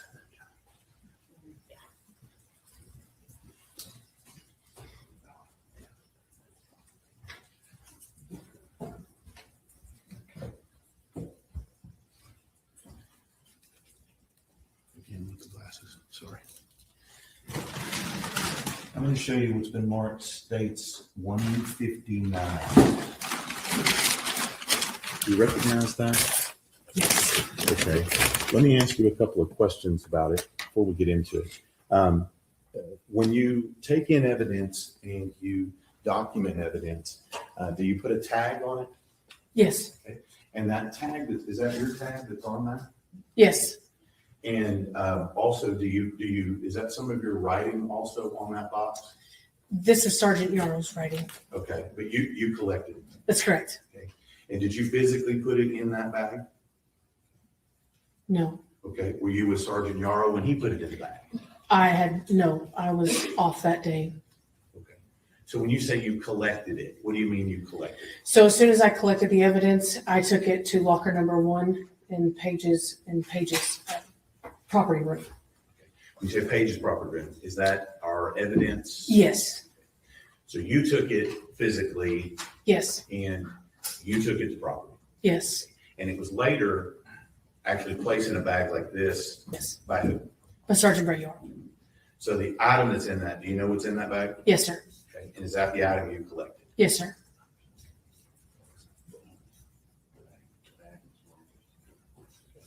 Judge Woodoffer states 159. Your Honor, I object as, may we approach? No, I don't. Okay. Your Honor, she didn't collect it. We don't have a chain of custody on this. She admitted that she didn't put it in the bag. So how does she know what is in the bag is what was taken to the locker? The objection at this point is sustained.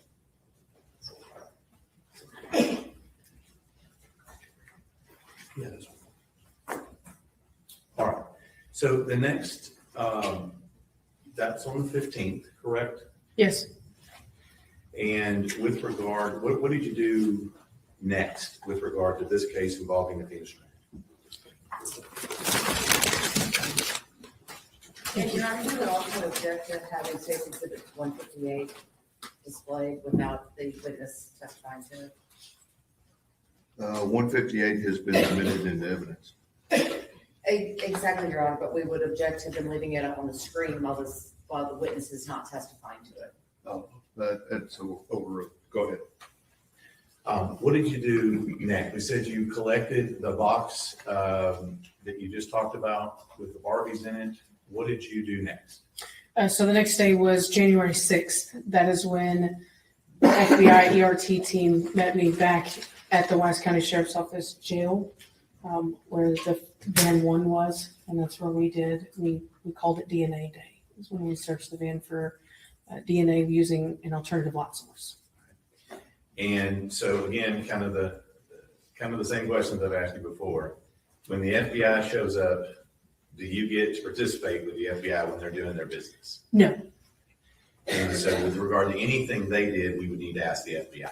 Yes. And then are you similarly, what I asked you before, the carrier of evidence from point A to point B? Yes. And so any evidence they collected on that day on January 6th, 2023, I didn't ask you, is that January 6th, 2023? Yes. And any evidence they collected, did you open any of it or tamper with it or do anything with it? No. Just simply carried it and put it in locker. Yes. Do you have any more contact with that evidence from the time at which you carried it and put it in locker? No. All right. What do you do next? The next day is 110. We were advised to take the floor out of van number 1. There were some markings on the victim's face, so that were consistent with the patterns on the floor of the FedEx van. Well, now you didn't conduct any investigation into any marks on the victim or anything like No. that, did you? No. You were instructed to go and simply take the floor panels out. Yes. And was that just you? Yes, sir. Who else was with you? Sergeant Brett Yaro. And so what did y'all have to do to remove the floor panels from the field? May I go to my report? Yeah. Well, let me just ask you. I'm going to speed this up a little bit here. When you remove them, does that include unscrewing them from the floor? Yes. And does that remove, actually physically? Objection, Your Honor, leading. Sustained. No lead your witness. What do you have to do to remove these panels from the vehicle? We have to unbolt them from the chassis of the truck and then remove them one by one. And when that's done, what do you do with them? We bagged them in brown paper since they were so big and they were in 5 or 6 different pieces. We'd have to bag them separately, and then we tagged them with our initials. And is that you and CSI Sergeant Yaro? Yes, Get all that done, do you then tag those and place them in evidence? yes. Objection, Your Honor, still leading. Don't lead your witness. Once they're all collected and put in the brown paper, what do you do with them? I take them to locker number 1. Any other contact with those items? No, Now, did you then go back out and take a look at the arrest vehicle in January of 23, at the end of January? yes, that's correct. What did you do on late January of 2023? We were looking for a piece of paper or a sticker, decal of some sort that was placed over the video camera. And who were you with? Sergeant Brett Yaro. And were you able to locate any evidence? Yes, we located a number of FedEx tags. We found out that they were actually FedEx Objection, tags. Your Honor. I'm That's sorry. based on hearsay. Overruled. Go ahead. We found out that they were FedEx tags, and we collected an abundance of amount of FedEx tags from the FedEx van. When you say FedEx tags, what are we talking about? Can you describe what a FedEx tag is for jurors? So it's a small tag that has general information. May I refer to the pictures on the box? Just give us a general description and we'll talk. They have names, sometimes tracking numbers or a barcode, some sort of identifying marker on it. And these particular tags, are they as big as a sheet of notebook paper? No. Are they small? Yes, And these were things you were looking for in the vehicle? yes. How many do you think you collected? There were quite a few. What did you do with them when you collected them? We bagged them, we taped the bag, and we put them into our evidence locker. With regard to those stickers, do you have any other contact with those once that's done? No. All right. What next? What happens next in your role as a CSI in this case? That is it for me. That was it for me. Let me ask you, did you participate in removing the black boxes from these vehicles? Yes. Do you remember when that was? In the month of January, shortly after removing the floors. And was it you who removed the black box or someone else? No, someone else. Who was that person? If you remember. He was a trooper, Patrick, is his first name. So how does this come about that these black boxes are removed by the trooper? How does that happen? We were just advised to meet him out there, that he had to pull some information off of the vans, and that there's a black box located in each FedEx van that could have vital information on it. Did you actually do anything that day or just be present? No, I was just present. Now, we've gone through several things so far. Did you do anything else with regard to this case after you observed the trooper pull in the black boxes? No.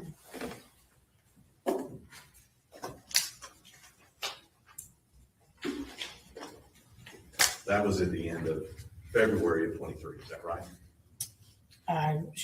I'm not really for sure. It was around the January, February. Yes. So at that point in time, are you still employed as a CSI sergeant at that time? Yes.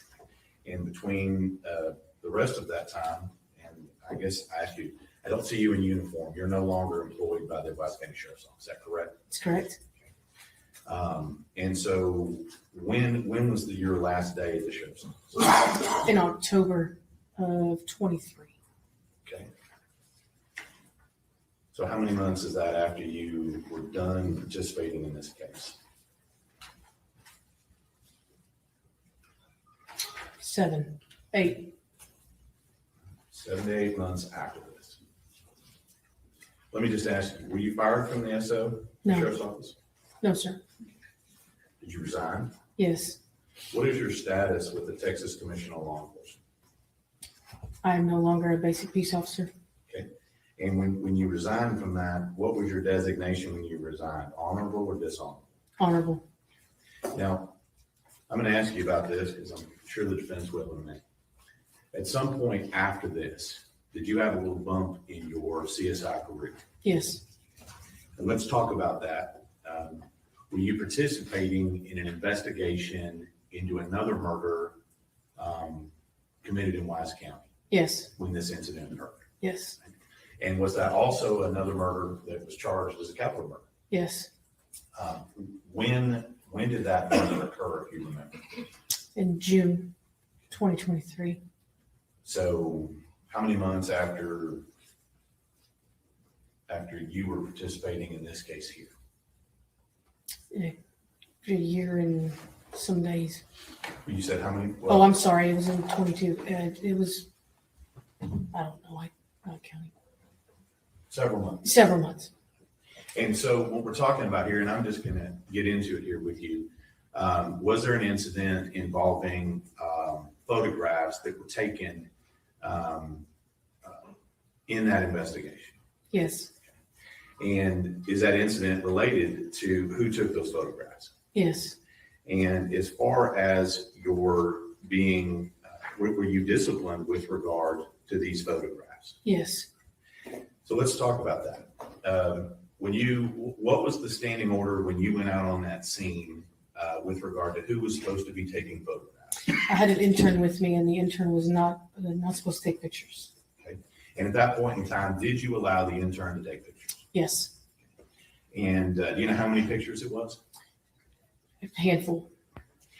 And at that time, was that the standing order by the patrol captain at that time? Yes. So you didn't do what the patrol captain told you to do. That's correct.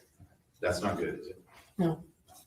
Now, the problem came up, you were asked later on if you had let that particular intern take those handful of photos. Is that correct? Yes.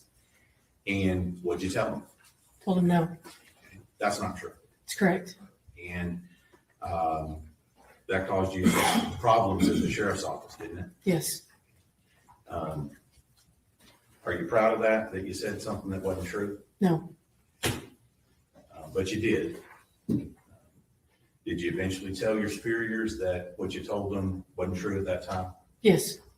And at that point in time, once you told them that it wasn't true, no longer get to be a CSI. It's correct. You weren't fired. No. What was your duties after that? I moved back down to patrol. And you did that until you resigned in October of 23. Yes. Now, that incident happened after the one we're talking about here, correct? Yes. And other than that incident, do you have any other issues with regard to you not being accurate and truthful with your superiors? I'm sorry. Can you repeat that? Do you have any other incidents where you were not truthful with regard to your superiors? No.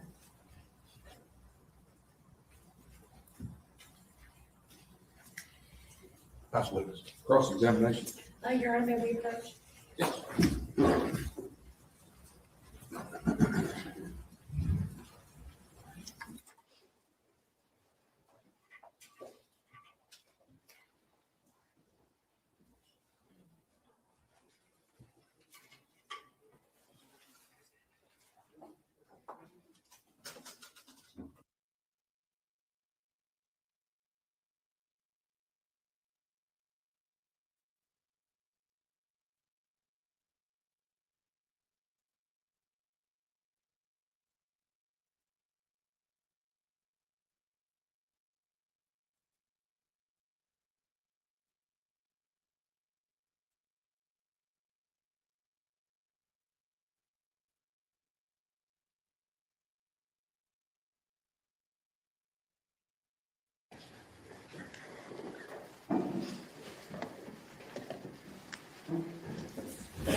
Sandy, how you doing? Good. I want to ask you a little bit about your job as an evidence tech. So your job when you were with the West County Sheriff's Department was to collect evidence at scenes, Yes, ma'am. and it was to photograph evidence at scenes. Yes, ma'am. And you would agree with me that when you have a criminal offense, especially something like a capital murder, that collecting evidence is a must. Yes, ma'am. And when you go out and collect evidence, a lot of what you collect would be the physical evidence, is that correct? Yes, ma'am. And it's important to collect all the physical evidence. You agree with me? Yes, ma'am. Because physical evidence are objects that might establish that a crime had been committed, Yes, ma'am. could provide a link between the crime and the victim. Yes, ma'am. And it can also provide a link between, the evidence and the suspect, right? Yes, ma'am. But would you agree with me that it could also exclude suspects? Sure. So when we're collecting evidence in a case, the priority is to do it properly. Yes, ma'am. And special care needs to be taken when collecting all evidence. Yes, ma'am. And again, with the capital murder case, we have to be, take it up that extra notch. Wouldn't you agree? Yes, ma'am. Because someone's life is on the line in that case. So we want to make sure that everything is done correctly. Yes, ma'am. So when you collect evidence, at the time that you collect the evidence, you don't know whether there's going to be a guilty or a not guilty plea, do you? No, ma'am. Because at the time you collect the evidence, 9 times out of 10, the case hadn't even been filed yet. That's correct. So would you agree with the proposition that you should treat every case when you go out into the field to collect evidence as if that case were going to go to trial? Yes. And so when you go out to collect evidence, it's important to do it properly because you don't want any contamination. That's correct. And explain to the jury what contamination is.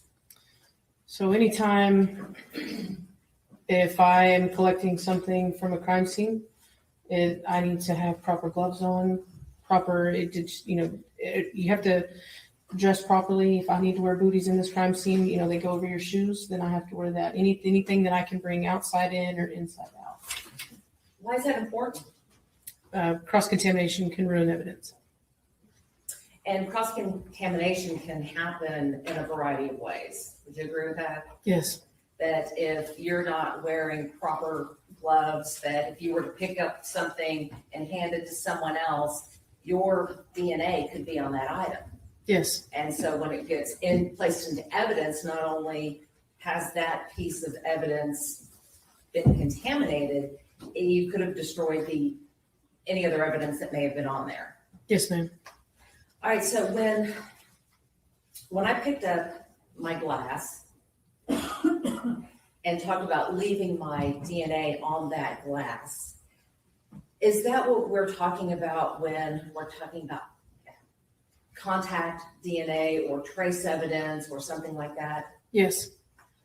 And every time someone handles a piece of evidence, it's possible that new physical evidence could be deposited onto it, right? It's possible. And that's why we wear gloves. Yes, ma'am. And that's why we wear the booties. Yes, ma'am. And why we wear the protective gear.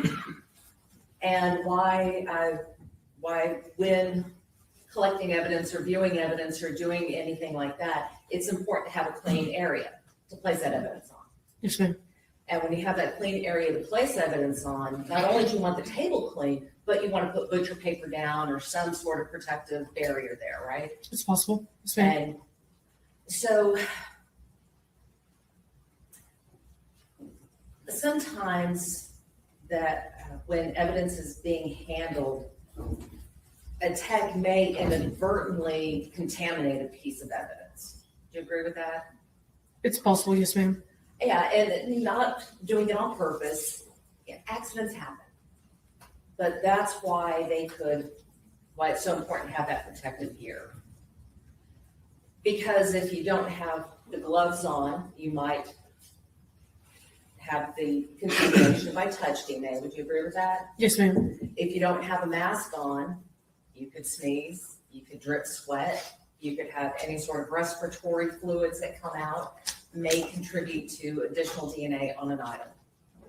Yes, ma'am.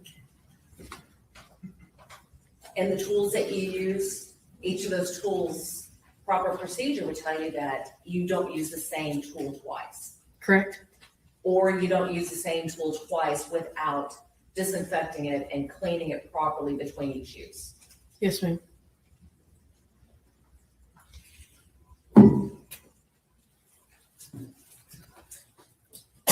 Let's talk about the packaging of evidence. Evidence has to be packaged in such a way after it's collected that basically just to prevent any contamination or destruction of the evidence, correct? Yes, ma'am. Because, well, let me back up, because contamination, again, could affect the outcome of the case. Yes, ma'am. And it doesn't take a lot to contaminate or cross-contaminate an item of evidence, does it? That's correct. Would you agree with me that when you put when you put evidence into a package, you also have to make sure that that evidence bag is not contaminated? That's correct. And a way to do that is to make sure that, again, everybody wears gloves, personal protective gear. Correct? Yes, ma'am. Okay. With regards to packaging evidence, to avoid contamination, isn't it important that it should be sealed as soon as possible? Yes, ma'am. And preferably to seal that evidence at the scene. It just depends on evidence collection and where it's coming from. But the main thing is you got to get it sealed quickly because you don't want any opportunity for evidence to become contaminated. Yes, ma'am. So let's talk about storing evidence. After evidence is collected, it's important to make sure that it's also stored properly. Would you agree with that? That's correct. And part of that proper storage is that items shouldn't be, well, let me back up to packaging. If you have several items, you put all those items in a separate package, right? Yes, ma'am. That you don't want to put a suspect's shoe in the same place with a victim's pair of pants, right? That's correct. You don't want to put more than one item in a bag because that too can cause contamination. That's correct. All right, so when we store the evidence, we want to make sure it's stored in a secure place, right? Yes, ma'am. And we also don't want to store evidence from a suspect and evidence from a victim in the same place either, do we? I don't understand your question. I'll try to ask a better one. Okay. All right, when we store evidence in the evidence locker, Mhm. it would be the better practice not to have any evidence related to the suspect in close proximity to any evidence related to the decedent. No, ma'am. I mean, they're both everything is in its own bag. Everything is sealed before it ever goes into a locker. All right, so let's talk about the evidence collection in this case. You were asked to participate in the investigation of this case, right? Yes, ma'am. And so you went out to the scene and documented what was going on at the scene. Yes, ma'am. Now, I believe earlier you testified that there was an image of the box on the steps. Yes, ma'am. You photographed that at the scene Yes, ma'am. and you took that into evidence? No, ma'am. I thought you testified earlier that you took that and handed it off to Paige Dobines. That was on the 15th of December. That was not on the day that picture was taken. Okay, so who actually collected that evidence? I'm not sure. And do you know how it got to Paige Dobines? The day that I met with the victim's mother and her attorney is the day that it got to Paige Dobines. So now it's your testimony that when this was, that evidence was not seized at the time. It was not seized the day that that picture was taken. No, ma'am, not by me. And to your knowledge, was that seized by any law enforcement officer on that day? I'm not sure.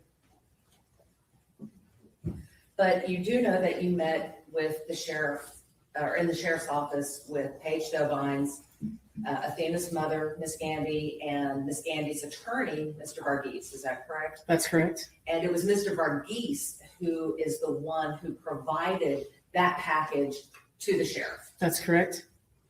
And on what date was that? So I'm 12/15. So that was 13 or 15, 16 days after that photo was taken? Yes.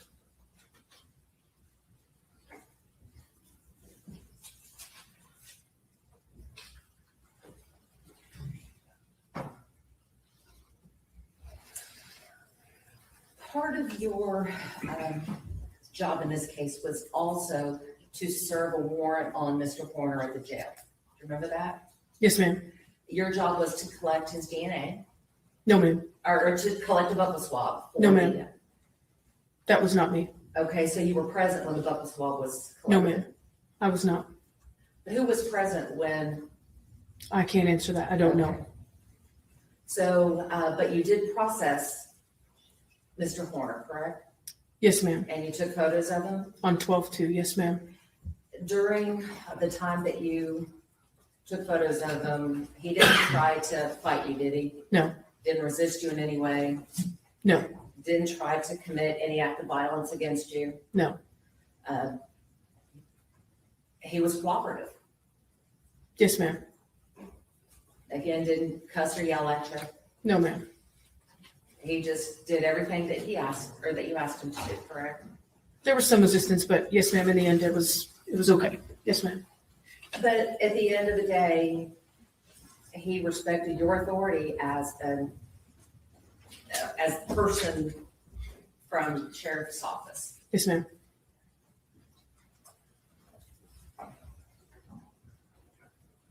How long were you with the sheriff's department? At its entirety, Yes. a little over 2 years. During that time, were you ever involved in what we call an evidence view, where the defense attorneys come in and view the evidence that was collected in a case? No, ma'am. Are you aware that there are times when defense attorneys want to come in and collect evidence, view the evidence that was collected in a case? I've heard of such, but I don't know what they are. Yes, ma'am. Yeah, we might be able to break here, because I understand the lunch. They're not here yet, so let's. Oh, okay. Can I approach the court reporter? Yes.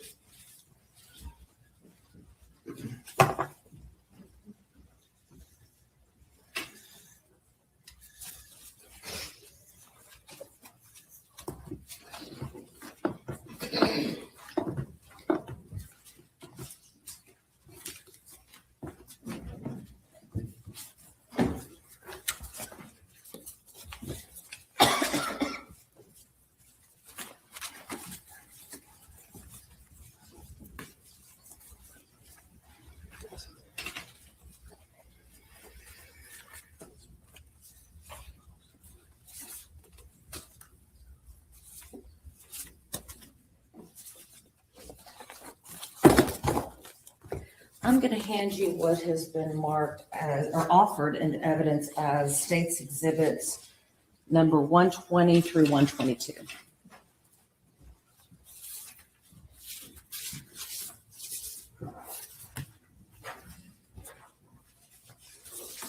Did you take these items, or did you process these items and collect them as evidence in this case? No, ma'am. Let me refer to my report, please, if you don't mind. Okay.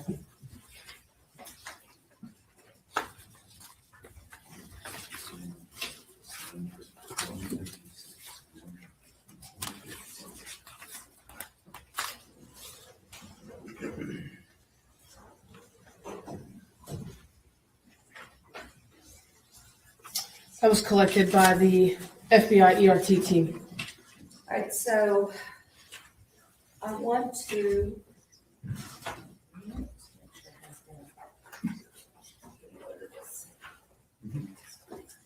Yeah, Richard, Yes, ma'am. I'm going to hand you what has been marked as defendant's exhibits number 11 through 15, and I'd like you to take a look at this, please.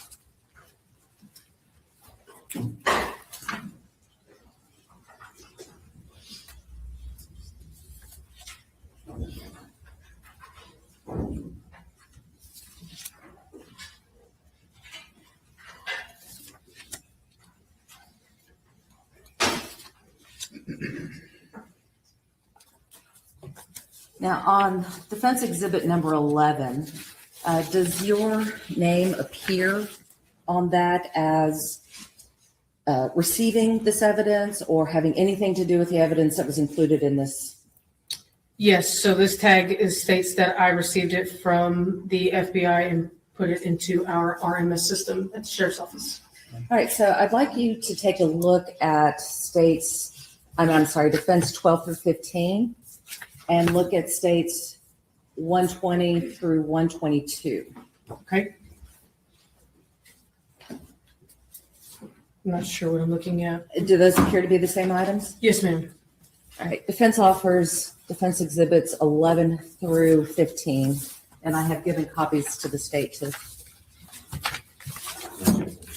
Defense exhibits 11 through 15 are admitted.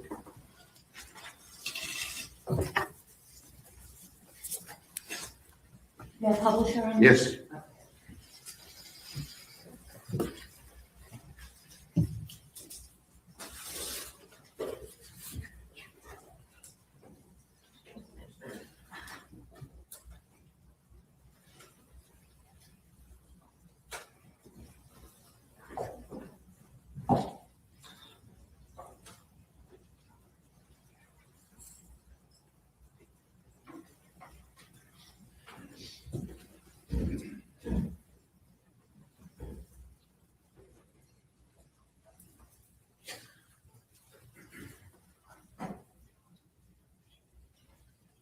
Okay, so I'm going to cut to the chase on this one, Miss Amy.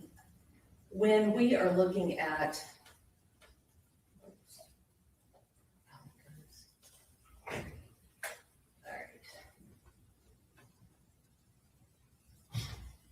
All right, so let's take a look at defense exhibit. Oh, there we go. Now it's working. I'm sorry, I'm not very technologically advanced. All right, so we're looking at the evidence bag, and this is the evidence bag that would have been given to you to place in the locker. Yes, ma'am. And it shows the handwriting and the chain of custody from whoever collected the evidence. Yes, ma'am. Now, we talked about the importance of using protective gear when looking at evidence. And you talked about the importance of having a clean surface and having butcher paper between the item and the surface. In states or defense exhibits number 13, 14, and 15, do you see any butcher paper on the table? No, ma'am.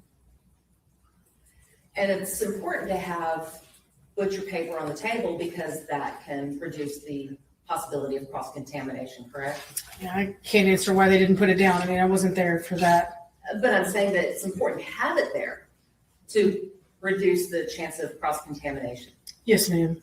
So evidence that was left on the table that has not been either sterilized or that doesn't have butcher paper, or if an officer didn't change his gloves routinely, as in between every item, there's a possibility that this piece of evidence could become contaminated. It's possible. Yes, ma'am. All right.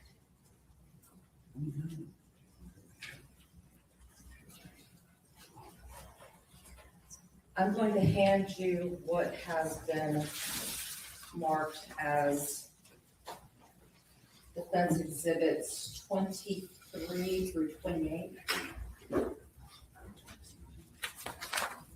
That right, Ron? Yeah.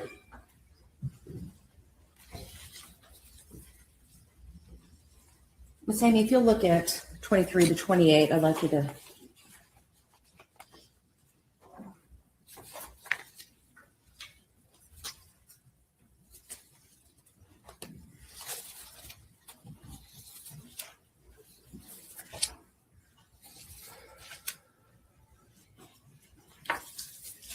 Do you recognize 23 to 28? Yes, ma'am.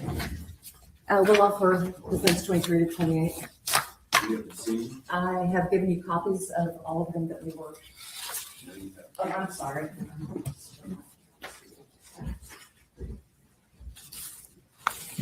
Your Honor, we're going to object to these unless it's stated by the defendant exactly when these were taken, because it's our belief they were taken at the evidence review when the defendant was there, and none of these items were tested.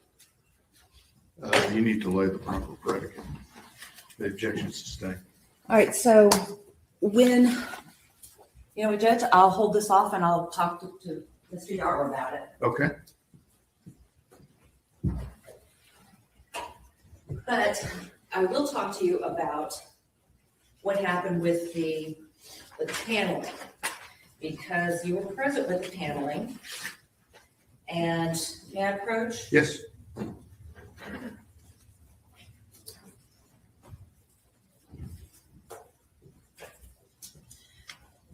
I'm gonna hand you what's been marked as defense exhibits 29 and 30. Is that your handwriting on the first one? Yes, ma'am. And so do you recognize your handwriting and the Yes, ma'am. description of the item? Yes, ma'am. When you package something and when you store evidence, you would agree with me that it's important to store it in such a way that it does not become destroyed or tampered with or any way changed. That's correct. And so when you store something, you want to make sure that it's not in any water, not in any other liquid, because that could cause contamination, correct? Sure. I want you to look at defense exhibit number 30. I'm sorry. Your Honor, I'm going to offer, or do you recognize state's exhibit number, or defense exhibit number 30? I don't. Okay. And I will, let me get another one. Okay.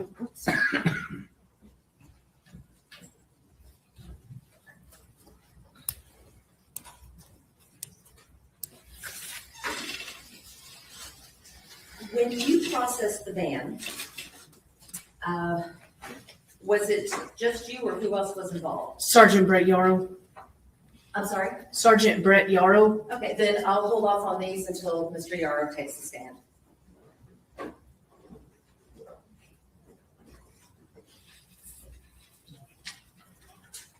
Miss Amy, the last thing that I really want to talk to you about is your disciplinary action that you had with the West County Sheriffs. You had been accused of not telling the truth to your superior officer about who had taken those photos, right? Yes, ma'am. And so you had received a complaint, and that was just one of the incidents that was listed, right?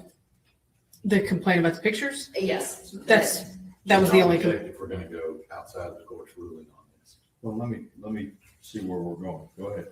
So as a part of your complaint, you were accused of violating rule of conduct regarding truthfulness, correct? That's correct. You were given the opportunity to provide a response to that complaint, right? That's correct. After you provided the response, you had a chance to sit down with your captain at the time, is that right? Yeah, I believe so. Yes, ma'am. I'm not for sure. And then after you met with that captain, you were given the opportunity to revise your response regarding the truthfulness, correct? That's correct. You revised that response, right? Yes, ma'am. And you admitted during the revised response that you had in fact not been truthful. Yes, ma'am.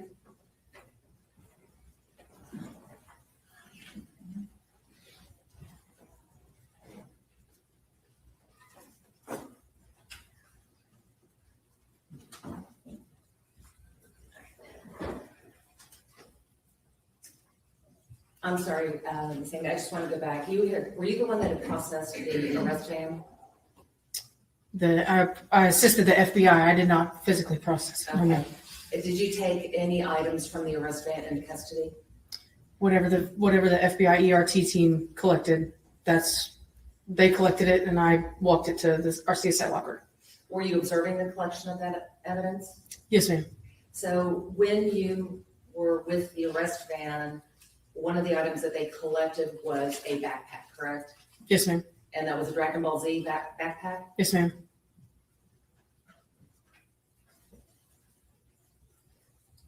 I have nothing further at this time, Your Honor. Redirect.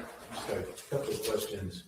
I'm going to show you State's Exhibit 8, which has already been admitted into evidence. Can you change that back, please?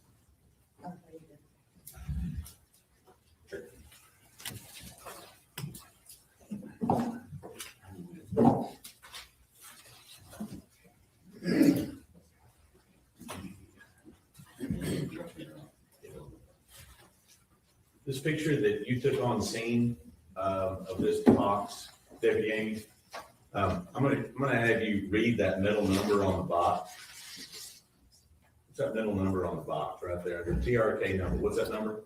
6184-8685-6845. Let me show you States 156. Is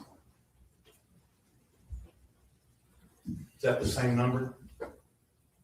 Yes, sir. Same box?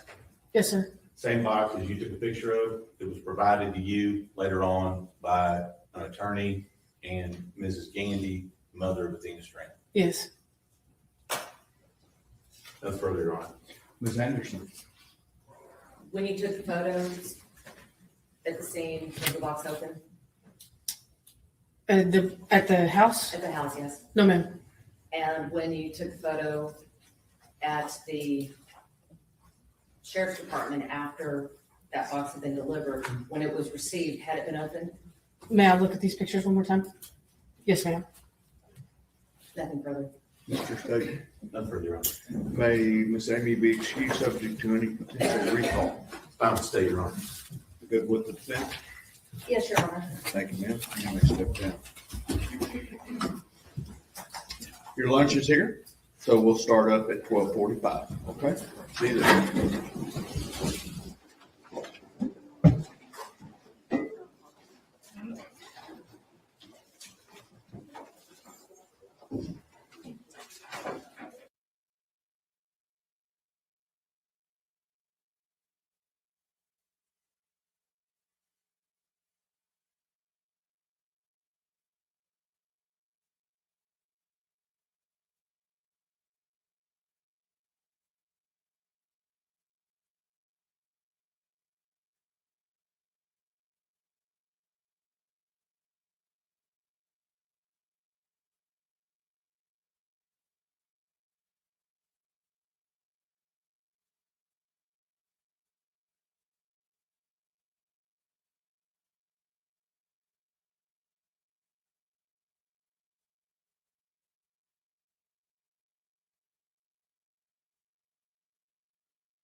Hello, everybody. Thank you for watching Fox 4 News. I'm Maddie Marks. I am a senior digital content creator here at Fox 4, and just coming in with a brief update because we are less than 5 minutes away from court resuming in the high stakes punishment phase for convicted killer Tanner Horner. This is day 4 of the trial that we have been streaming all week. So Horner has already pleaded guilty to the capital murder charge and aggravated kidnapping of 7-year-old Athena Strand. So he admitted he strangled the girl after taking her into his van during a delivery in November of 2022. Now a jury is deciding his fate on whether he's going to get the death penalty or life in prison without parole. So he already pleaded guilty to this. The testimony this morning began with very graphic things. A ton of the court feed this morning was blurred as investigators presented new evidence. So we didn't get to see a lot of it, but FBI Special Agent Kurd Duras and crime scene investigator Elise Amy took the stand, and they were presented photos of what prosecutors are calling the abduction van. That was a lot of what we saw today in the evidence. The evidence included images of bungee cords and bands found inside the truck, with a heartbreaking look at what the Barbie dolls looked like that were being delivered to Athena's home the day that she disappeared. So, in probably, to me, the most chilling moment of the day today was when investigator Amy testified that markings on the child's face were consistent with the floor of the FedEx van. So the judge has been in a brief recess now, but we expect them to come back from lunch break very soon, and the testimony is going to resume momentarily. We will bring you any breaking developments as they happen on here on our website, fox4news.com. The streaming coverage will continue until this trial is over the next couple weeks, and we will keep you guys updated.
Whose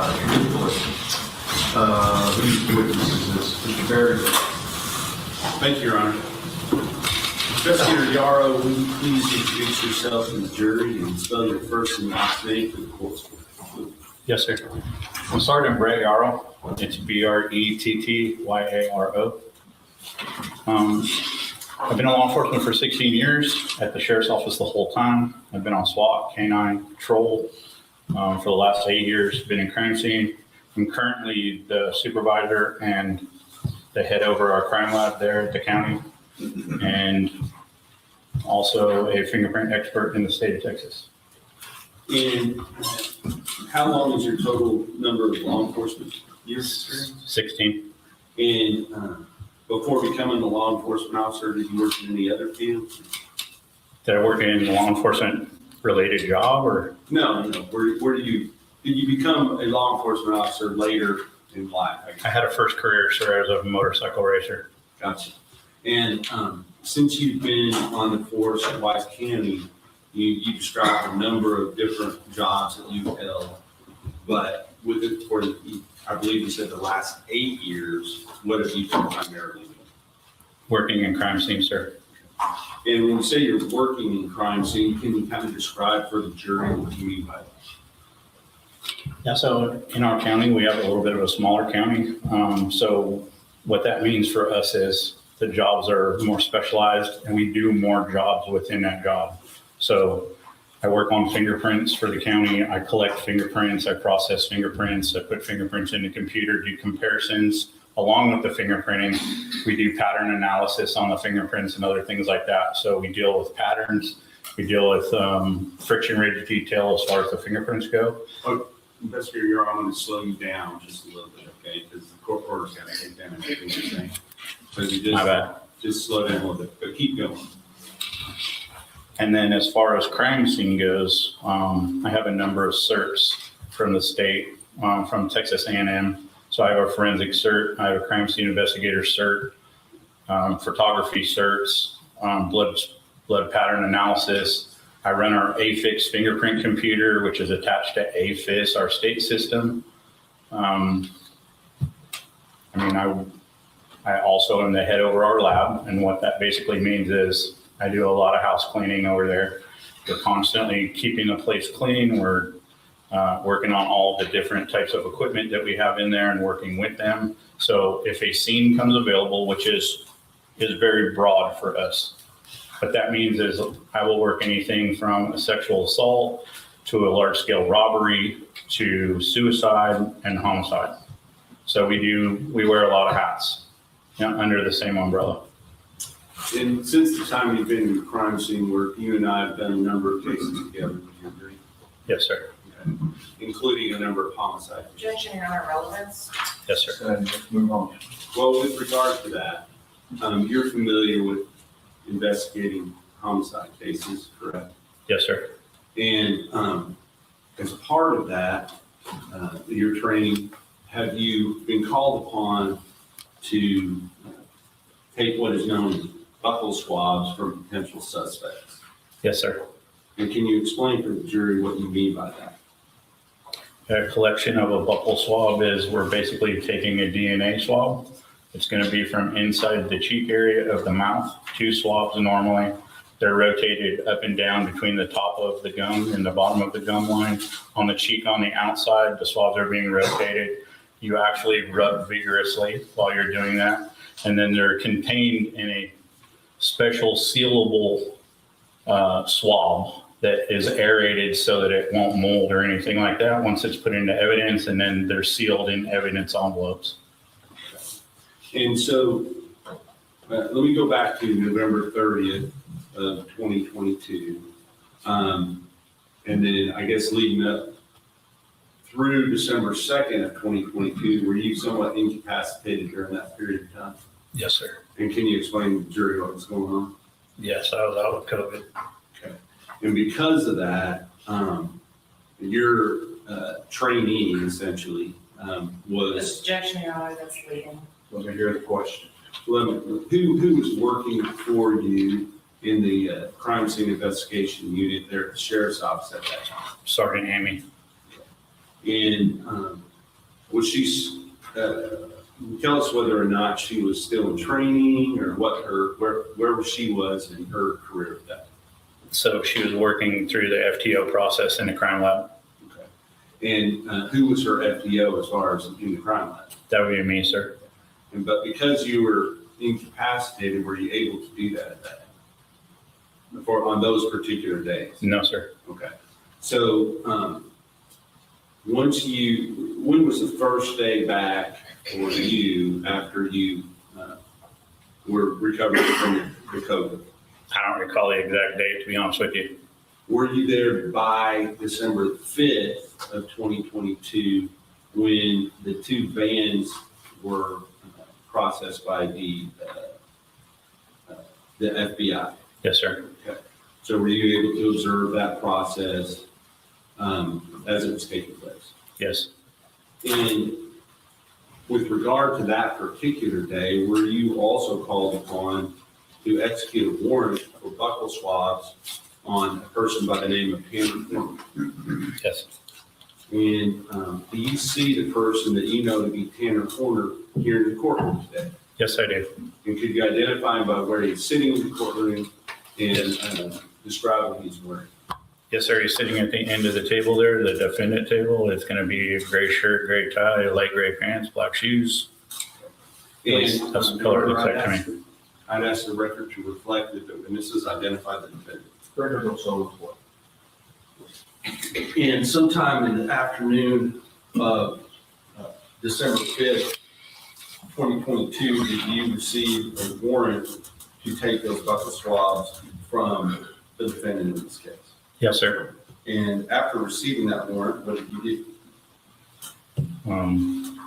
We went ahead and processed the subject, sir. Okay. And did you take a couple of pictures while you were in the room collecting the buccal swabs from the defendant? I did, sir. May I approach, Your Honor? Yes, sir.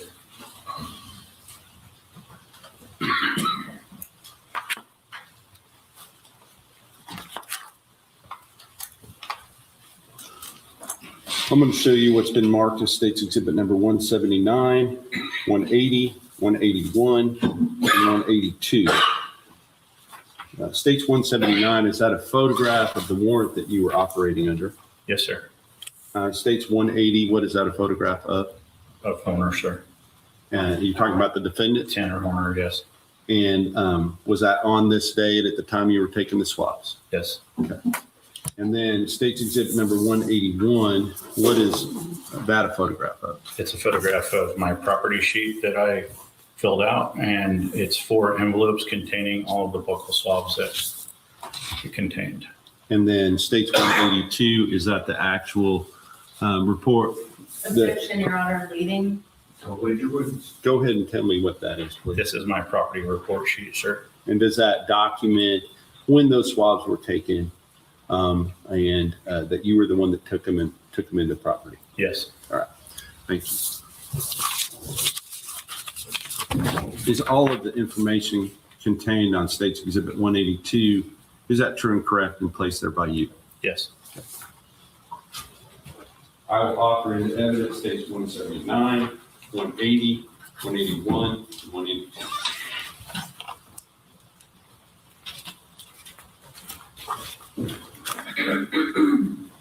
Your Honor, we object to 179 on 2 grounds. 1, it's hearsay, and 2, it is not the best evidence. No objection to 180. And States 181 and 182, we would object to as these are constitute a police report. They are hearsay. States 180 is admitted. Let me see 179, 181, and 182.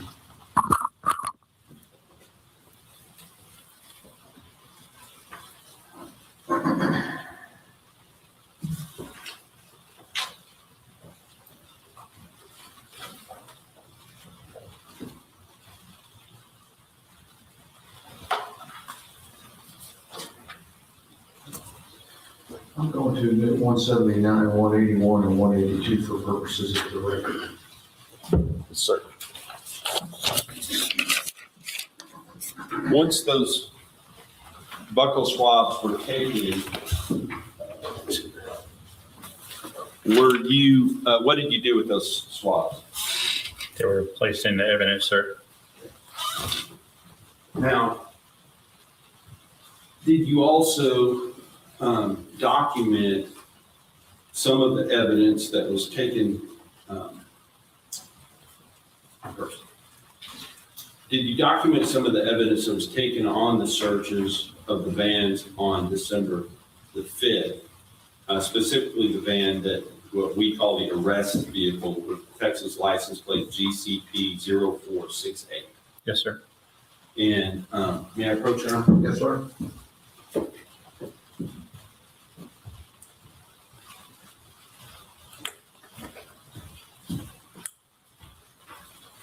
I'm going to show you State's Exhibit 183, 184, 185, 186, 187, 188, 189, 190, 191, 192, and 193. Do you recognize those photos? Yes, sir, I do. Have you looked at those prior to court today? Yes, I did.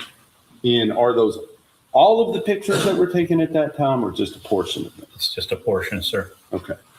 And do these fairly and accurately represent items that you went through and took photographs of to document the items that were collected from the van on that day, or some of the items? Yes. From Mr. Horner's, the van he was driving? Yes. I will offer State's Exhibit number 183 through State's Exhibit 190 to evidence.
No objection, Your Honor. State's Exhibits 183 through 193 inclusive are admitted. And may I publish, Your Honor? Yes, sir. And also may I publish number 180? Yes. Thank you.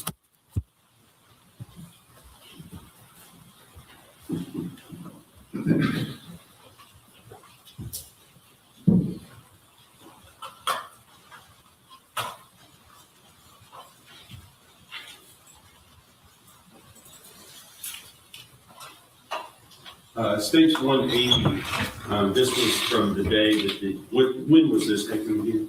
5th, sir. The 5th, when the buccal swabs were taken? That's correct. Okay. And with regard to starting 183, this is what is this that we're looking at in stage 183? This is a evidence bag that was collected from within the van that he was arrested in, sir. And does it have the date that it was originally collected? Yes. Okay. And then put in this bag and mark number 2, is that right? Yes. Okay. Now, going on to 184, what are we looking at here? It's going to be the backpack that was contained in that evidence bag, sir. And the other items that we're going to see in a moment are those items that were contained within that backpack inside of the brown paper bag? Yes. Okay. So does that have a distinctive design on it? It does, sir. And does it have an actual reference to, I think it's some type of a comic strip or something? Dragon balls. Yes, sir. Dragon Ball Z, is that right? Yep. Okay. with regard to what was inside of it, I see some gloves here. Are these your gloves? No, sir, they're not. Okay, where were these gloves contained? Inside the backpack. And can you describe these gloves for me as far as texture, that sort of thing? Yeah, so it looks like a cloth glove with a rubber texture on them, a no slip texture. So cloth on the back, but rubber on the fingers and the hand and the palm. The palms, yes, sir. And are those now on top of the backpack as we're looking at State's Exhibit number 186? Yes. Okay. And I will represent to you, these may have been, Objection, Your Honor, that's leading. Let me hear what he's gonna say. Go ahead, Mr. Green. that these may not be in the exact same order that you took them in as they're being displayed. Okay? Correct. So with regard to 186, we're looking at what here? That's when I first opened the backpack and I was starting to retrieve the objects from within the backpack. Okay. So then I'm going to go on to 187. What are we looking at here? And up close of prescription meds that were located in the backpack so that we could see the information on the bottles. And I'm going to zoom in. What is the, can you just say what the name is on State's Exhibit 187 as far as the type of controlled substance that it is? I'm not a doctor, so my enunciation of this is probably going to be incorrect, but fluoxetine, I believe, sir. All right. 20 milligram. For purposes of the record, can you spell that, please? Yes, it'll be FLUOXETINE. And what was the prescription amount? 20 milligrams. Okay. Next, we have State's Exhibit 188, and is that a different bottle? Yes, sir. Okay, and can you spell the name of the controlled substance for purposes of the record? Yes, sir. ATOMOXETINE HCl 25 milligrams. Okay, thank you. Now, are these the same two bottles that were in the previous pictures? Yes. Okay. And does it give the prescription instructions as far as when to take those? Yes. And what does it say for the bottle for the fluoxetine? To take one in the morning, sir. Okay. And what does it say with the atomoxetine? Hydrochloride. Take one capsule in the mouth in the morning, sir. All right, thank you. Now, is this the backpack or is it something different? No, this is what I consider a soft-sided lunchbox that belongs to that same cartoon or video game family. It's a Dragon Ball's lunchbox. And then going on to State's Exhibit number 191, what are we looking at here? A cellophane wrapper containing marijuana. Objection, Your Honor, that calls for speculation. It has not been tested. Sustained. Move to strike. Jury will disregard the last answer. Does it, can you tell me whether or not that is some type of plant substance? It's a green leafy substance, sir. All right, thank you. Now, with regard to State's Exhibit number 192, what are we looking at here? The contents of that soft-sided lunchbox. And can you describe what you see here? Yes, so you have a bottle of ibuprofen. It looks like you have a thumb drive. There is a vape pen, a marking pen. There's a Coastal Cloud strawberry cream. I'm guessing some sort of something for the vape Objection, pen. Your Honor, And and then that is speculation. Sustained. That's fine. We'll go on to State's 193, and this is, where were these items located? within the backpack. Okay. And with regard to most of these things may be self-explanatory, but can you tell me what this is? I mean, It's a vape canister. Now, after you documented the items that were taken during the search of the arrest vehicle, did you also take some action with regard to the shoes that the defendant was wearing on the date that he was arrested? Yaro, have a good break. Yes.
And I tried to represent the full spectrum of photographs were taken to be looked at by the people that were going to look at them into the future, including the tread at the bottom of the shoes, but also the sides in the front of each of the shoes and the back of each of the shoes. And that's what these shoes represent. I just asked the court to review those with the applicable case law in Texas. That would be Young v. State. Relevant factors in determining whether probative value is outweighed by a danger of unfair prejudice include the detail, their size, whether they are colored black and white, whether they're close up, as well as the availability of other means of proof and the unique circumstances of each case. Also, I think that's probably an applicable category, John.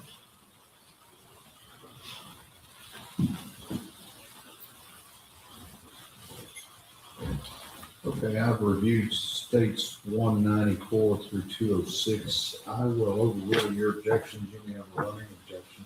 Yes, Your Honor, that will include the To next these. witness, the test file. Okay, that's fine. Y'all ready for the jury? Yes, sir. Okay. Yes, Your Honor.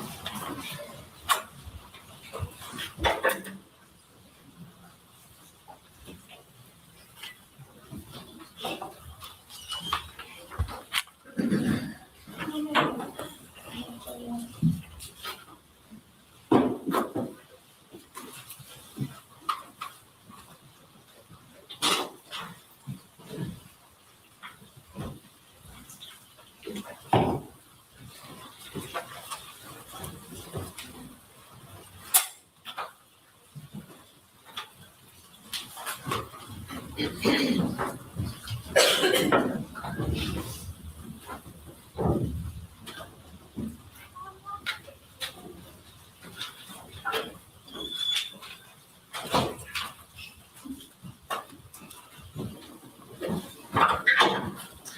may be seated. Mr. Barrett. Right, Sergeant Yaro, you kind of explained to the jury. I noticed when you put on your glasses, can you kind of tell the jury why you're wearing dark glasses in the courtroom? Yeah, so respectfully, they're not sunglasses. I had an eye injury on a motorcycle. I had a grasshopper too fast and it detached my retina. When they repaired my eye, it causes sensitivity to light. And so my prescription glasses are darker than normal. They are regular prescription glasses that transition, but they're just pretty dark. So I get this a lot. That's why they're on. Okay. They're not Oakleys. I just didn't want, I wanted the jury to understand why you're wearing your glasses. So Yes, feel sir. free to do that. Thank you. Yes. Can I approach around? Yes, sir. That's funny. I'm going to show you what has been marked as State's Exhibit number 194, 195, 196, 197, 198, 199, 200, 201, 202, 203, 204, 205, and 206. Do you recognize the items in those photographs? Yes, sir. Where did the items in those photographs come from? The arrest van, I believe, sir. Did they come from the defendant himself? Yes. He said, Yes. okay, yes, okay. I will offer into evidence State's Exhibit number 194. Any additional objections? No further objections, Your Honor. Okay. Those are, remain overruled and the exhibits are admitted 194 through 206. May I publish, Your Honor? Yes, sir.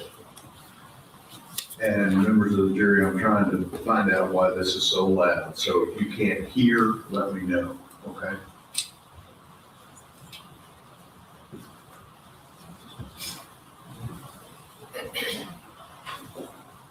Publishing State's Exhibit number 194 first.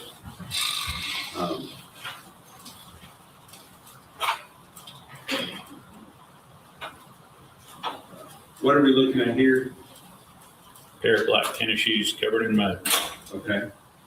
And State's Exhibit number, let me ask you this.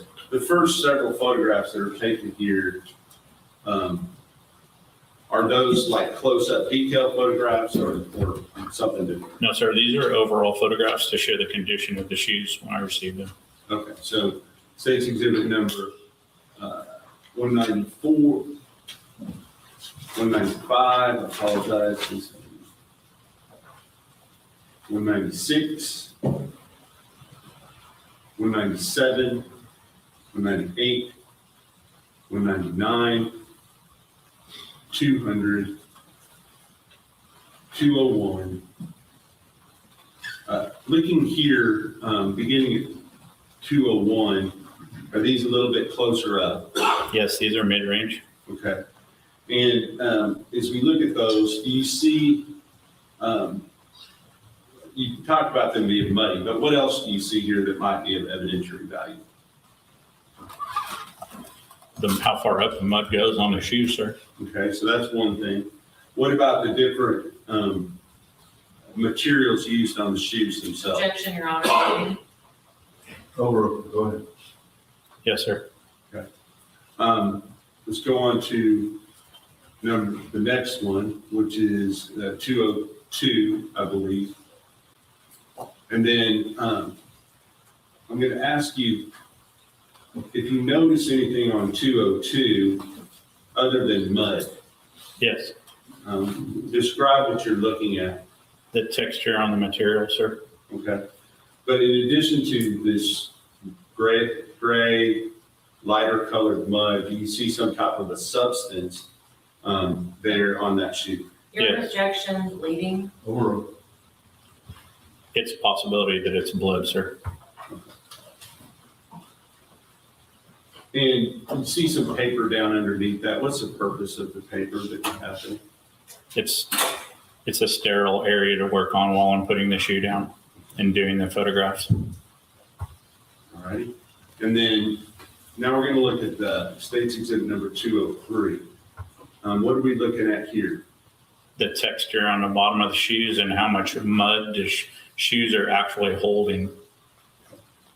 And is there a distinctive tread pattern that you can see there? Yes. Can you just, as best you can for purposes of the record, can you describe what you're looking at? Yeah, it's like a ongoing up and down, like elongated W pattern. And is that, as we go through the next few photographs, number 20, I believe this is 204, 205, 206.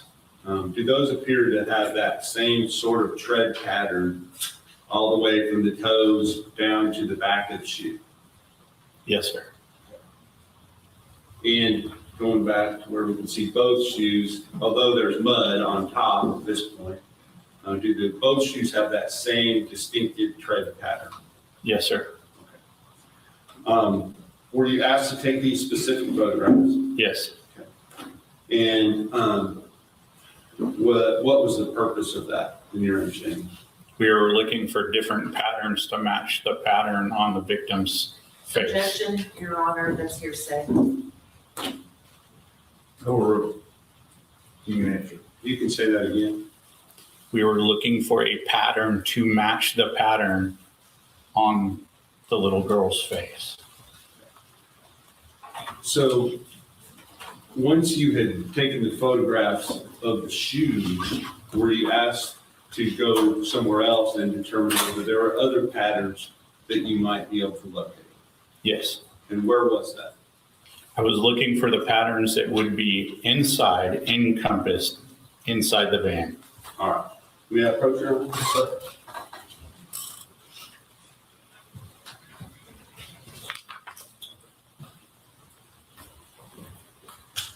Now I'm going to show you what has been marked as State's Exhibit number 207, 208, 209, 210, and 211. Do you recognize those? Yes, sir. Where did those photographs come from? Within the van, sir. And who took those photographs? I took those photographs. And do they fairly and accurately represent what we're seeing there? Yes. I will offer into evidence State's Exhibits number 207, 208, 209, 210, and 211.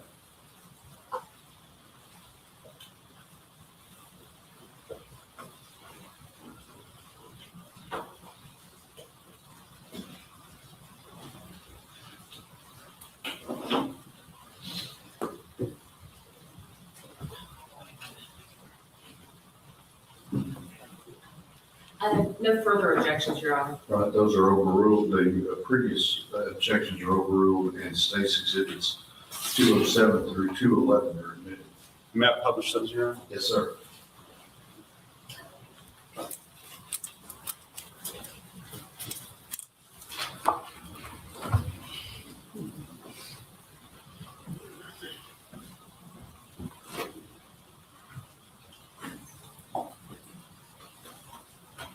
I'm now going to publish State's Exhibit number 207. What are we looking at in State's 207? We're looking at the side door of the van where you have the inside step that has a diamond plate pattern. Now we're going to, is that the same thing that we're looking at, just closer up? Yes. Now we're looking at, let me get out of this part. So we can see the exhibit number. Looking at State's Exhibit number 209, underneath the box there, as we're looking down, where are we looking at in the photograph? This is the area between the seats in the cab that has a texture on the rubber floor. Okay. And going on to 210, is that same location? Yes. And then going on to 211, what are we looking at here? This is the texture on the floor in the back of the box van. So this is the area where the packages would be kept, is that right? Yes. All right, so all of those, without repeating why you took them, or were they taken for the same reasons that you took photographs of the shoe, the tread patterns on the shoe? Yes. Now, before I go any further, may I approach you? Yes, sir.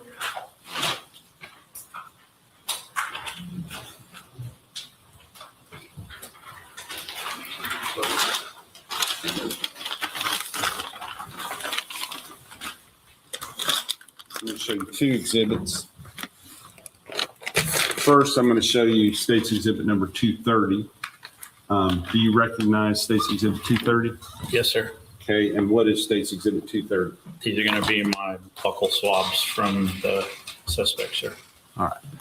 And other than having been opened by the lab, does it appear to have been tampered with in any way? No. I will offer State's Exhibit number 230 into evidence. And no further objections, Your Honor. Those objections remain overruled and State's Exhibit 230 is admitted. I realize it's just ripped as I was holding it, but State's Exhibit number 225. Do you know what State's Exhibit number 225 is? Yes. And what is it? The evidence bag contains the shoes. Okay. Now, are these the same shoes that you took photographs of that were just admitted into evidence? Yes, sir. These are the actual shoes that were recovered from the defendant. Yes, sir. I will offer into evidence State's Exhibit 225.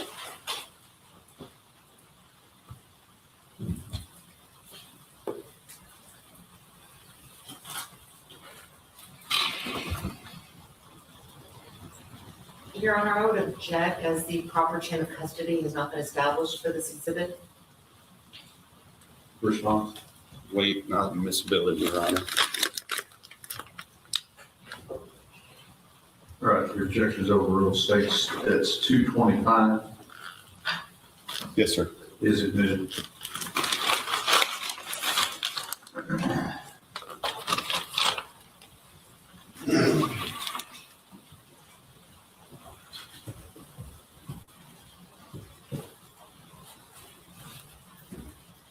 Next, I want to talk to you about other clothes that were worn by the defendant at the time he was arrested. Did you take those the clothing worn by the defendant at the time he was arrested? Did you go to the locker in the jail and retrieve those clothes and lock them in evidence? Yes, I did. And at the time that you did that, were there more further photographs taken of those clothing items? Yes. May I approach, Your Honor? Yes, sir.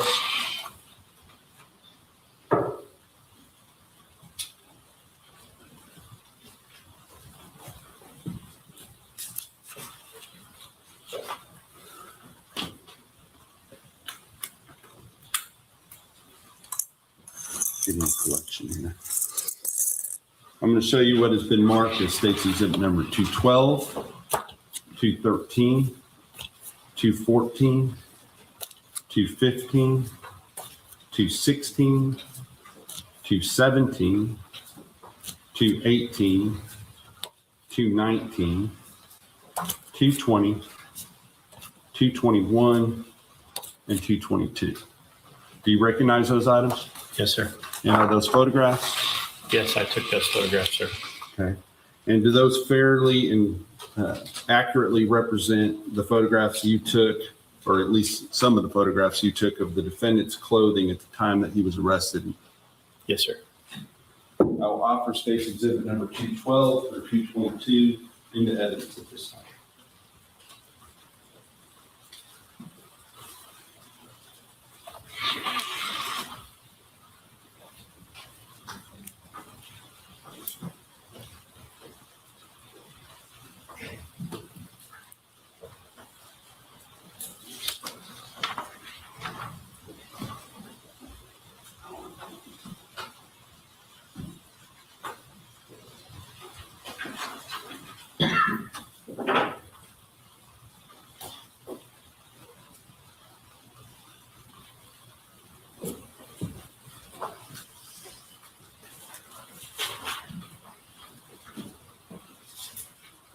No further objections.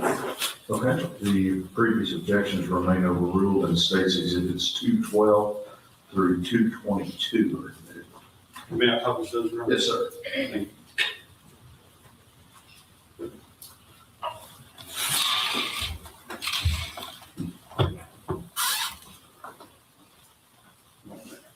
Okay.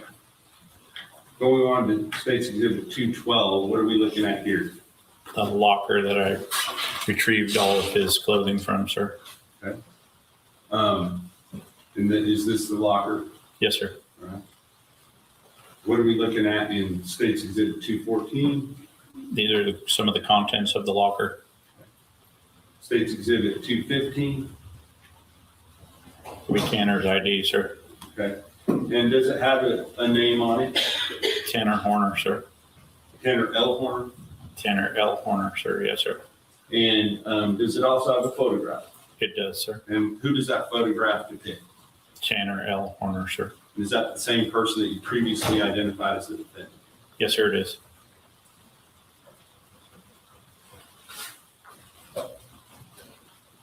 $216, what are we looking at? A pair of his Hanes underwear, sir. And $217, what are we looking at here? We're looking at the inside of the underwear with a scale that I was using to show the seminal fluid that's in the front of the underwear. Objection, Your Honor, that calls for speculation. Sustained. And Your Honor, may we approach? Okay.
Photos taken.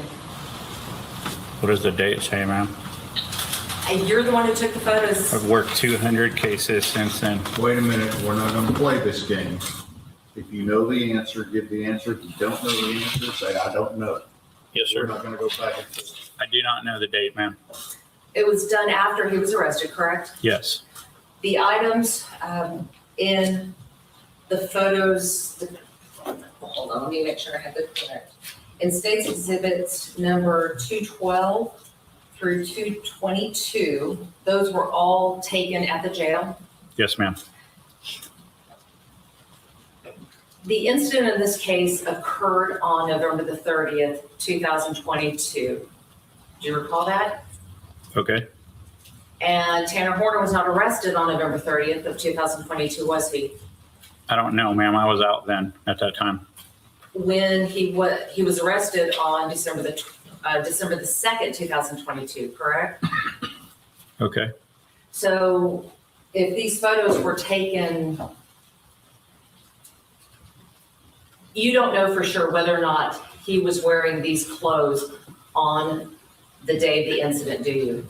Well, I would think that he was wearing these clothes, ma'am. And the reason I say that is these were taken off him when he came into the jail at the time of his arrest. So if the time of the arrest occurred 2 days later, you don't know, you're guessing that he may have been wearing these on the day of the incident. Yeah, I didn't state that he was wearing those at the time of the incident. I said he was wearing them at the time of the arrest. Okay, so, Your Honor, I would object that all of this is irrelevant because unless they can tie it into any clothing that he may have been wearing at the time of the incident, then none of this is relevant. Your objection is overruled. I'm going to let it continue, and you may have a running objection. Y'all ready for the jury? Yes, sir. Let's go.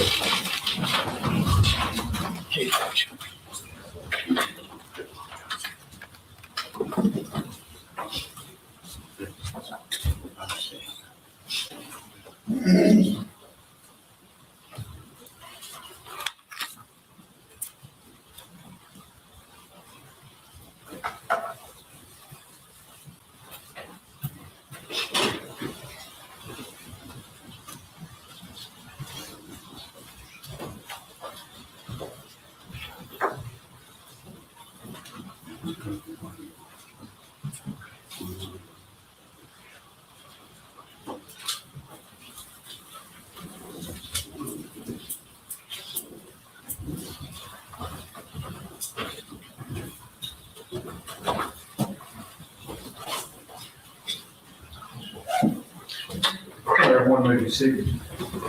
Very. Thank you. Go on.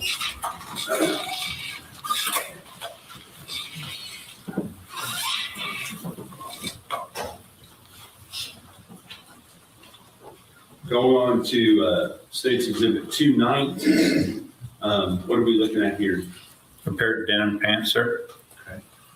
In all of this evidence, did you actually do some further processing on this that is not exhibited here in the photographs? Yes, sir. Okay. Did you take, independently of what the FBI did, take some further swabs and things like that so that that would be retained just in case it was needed in the future? Yes, sir. Okay. Now, with regard to State's Exhibit number 220, what are we looking at here? It's a FedEx shirt. And is this that same shirt in 221? Yes, sir. And then State's 222, what are we looking at here? A right and a left sock, sir. Black in color with a gray toe and a gray heel. And I am going to show you something that's already been admitted into evidence now as State's Exhibit number 223. Do you recognize what we're looking at here? Yeah, it's a drawing inside the interview room. Objection, Your Honor, I don't believe that's been admitted yet. No, it has been. It has, okay. Yes, 223s and then. My apologies, my notes don't look like that. No worries. Just for purposes of the record, Your Honor, it was admitted during the testimony of Joe Westman. Okay, thank you. Okay, So, Yes, 224 is not a. okay. so 223, where did they say that that photograph was taken? Inside the interview room in the CID office, sir. It was at the same room that the vocal swabs were taken. Yes, sir. And at that time, did you notice this writing? Yes, I did. And later that day or the next day, did you come back and take these photographs? Yes. Okay. In addition to 223, may I approach around? Yes.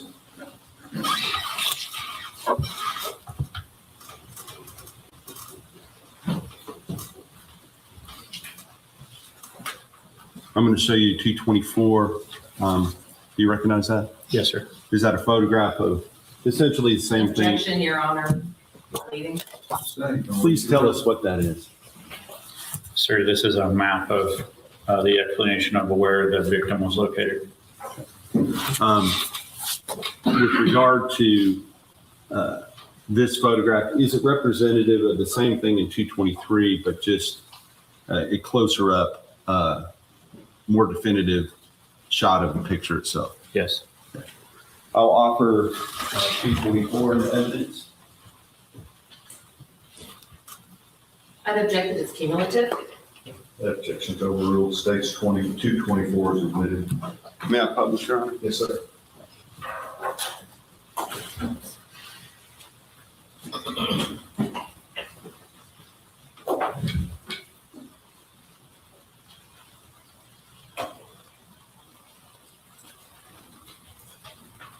On State's Exhibit number 224, can you see this writing in red down here?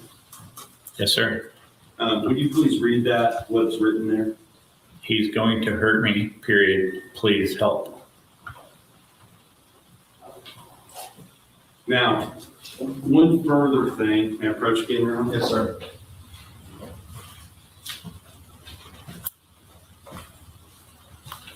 Officer Amy, crime scene, did she take into evidence a box, a FedEx box containing, that was brought in later that pertained to this investigation? Yes. Okay, and did you then take that out of lock and roll and then back it up as you see here? Yes. And I'm going to show you the mark. You've got the box that we were just talking about? Yes. And, Your Honor, I will offer those evidence.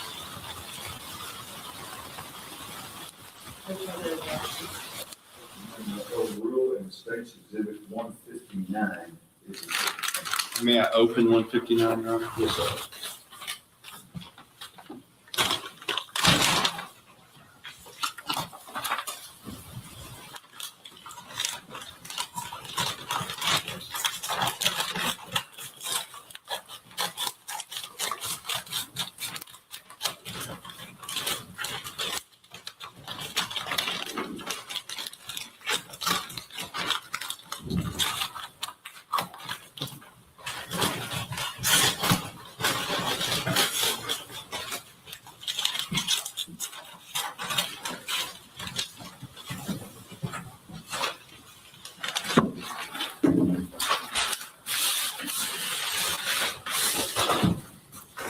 Is this the box that was contained inside of that? Yes, sir.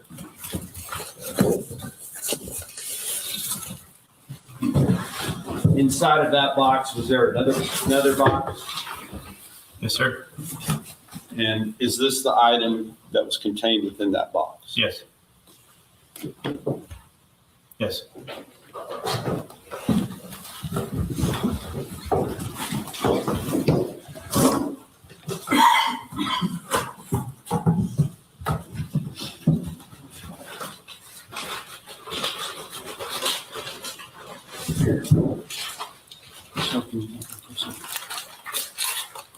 We can do that back to the after. Yes, sir.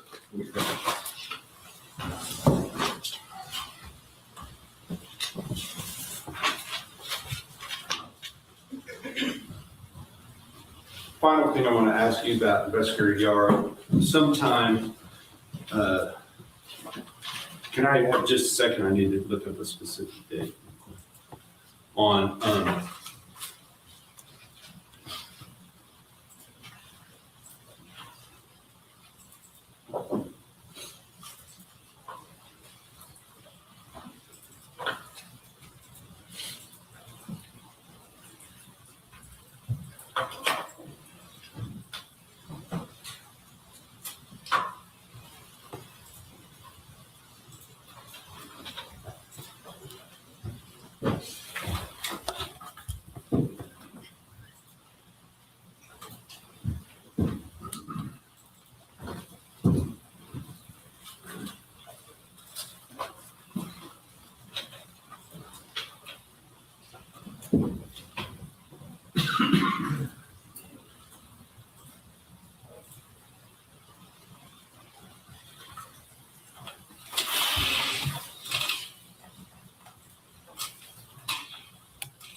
I believe it was May the 16th of 2023, was there an incident that occurred at the Wise County Jail involving the defendant? Yes, sir. Can you describe what that incident was, please? An attempted suicide within his jail cell. And at the time that that suicide or attempted suicide. And obviously, when we use the word attempted, you have to, that sort of implies that somebody, Objection, Your Honor. It's leading and testifying. Sustained. when you use the word attempted, do you know whether or not the person actually intended to kill themselves? Objection, Your Honor, that calls for speculation. Sustained. With regard to that incident, when that incident occurred, were there some letters left by the defendant at that time? Objection, Your Yes. Honor. It's leading. Overruled, you can answer that. Okay, were there some letters left by the defendant? Yes, sir. And who were those letters essentially addressed to? I believe there was a letter to law enforcement, a letter to his family, a letter to the victim's family, and an additional letter, I believe, to a clergy member Okay. or a pastor or something. And did you collect those? Yes, sir, I did. And if you were to come back here on Monday, would you be able to identify those? Yes, sir. All right, thank you. Yes, sir. I'll pass the witness. Cross-examination. Yes, Your Honor, thank you. Sergeant Yaro, how are you doing? Good, ma'am. How are you? Doing well, thank you. I just want to talk to you a little bit about what it was that you collected and what it was that you processed in this case. Okay. So I understand that you processed the FedEx truck where the where the incident occurred, is that correct? Yes, ma'am. And you served the search warrant for the buccal swab on Mr. Horner at the jail. Yes, ma'am. And then you processed the clothing that was in the jail. Yes, ma'am. Okay. Let's talk about the shoes and the clothing. Okay. The shoes and the clothing that were collected in this case were not collected on the date of the incident, were they? I only know that those were the clothing that he was wearing at the time of his arrest. So you don't know if he was wearing this clothing on the date of the incident, do you? I do not know that. No, ma'am. And you don't know if those were the shoes he was wearing on the date of the incident, do you? I do not know that. Okay. With regards to the clothing, when they were stored at the jail, how were they packaged? How they were packaged Yes. when I got them out of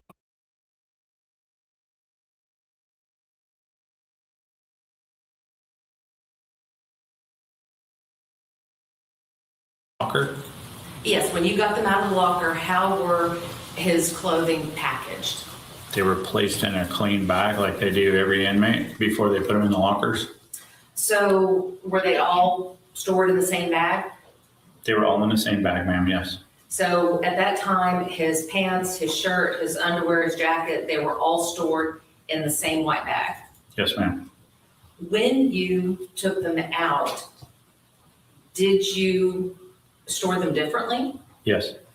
How did you store them after you took them out and collected them from his property? Anytime evidence comes to me and I put my hands on that evidence, it gets put in separate bags, separate evidence bags. Why is it important to put everything in a separate bag? Why is it important for me? It's And just important to- for me evidentiary wise. It's also important for me so that I can label them correctly.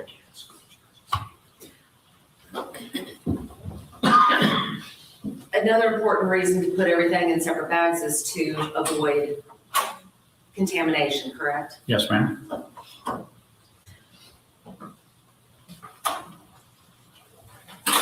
You said that you had processed the van in which the incident occurred.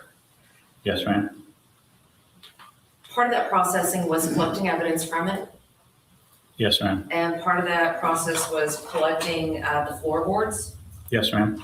All right, so with regards to the floorboards, that is where some of the other biological evidence was obtained, is that correct? Yes, ma'am. So you would agree with me that it would be important to store those panels in a secure facility? As far as I know, they were stored in a secure facility. They were taken to our evidence area. And we want to have them stored in a secured facility and in a sterile way so that just in case something comes up, we have the ability to do additional testing should it be necessary. Okay, they were wrapped individually, ma'am, like I do all of them. But my question is, it's important to have that because in case further testing is needed. Yes, ma'am.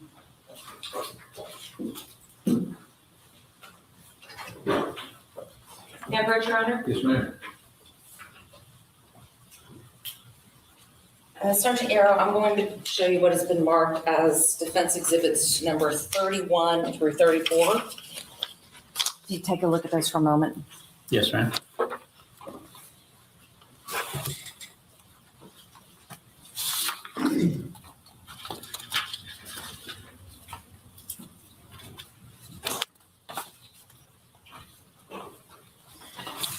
Yes, ma'am. Okay, on defense exhibits number 31 and 32, does your name appear as being the person who packaged that? Yes, ma'am. On defense exhibits number 33 and 34, are those your initials over the evidence tape? Yes, ma'am. What does that signify?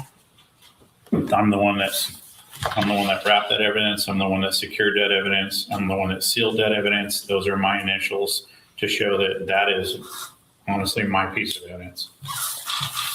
Defense offers defense 31 through 34. No objection. Defense exhibits 31 through 34 are admitted. Thank you. May I publish, Your Honor? Yes, ma'am.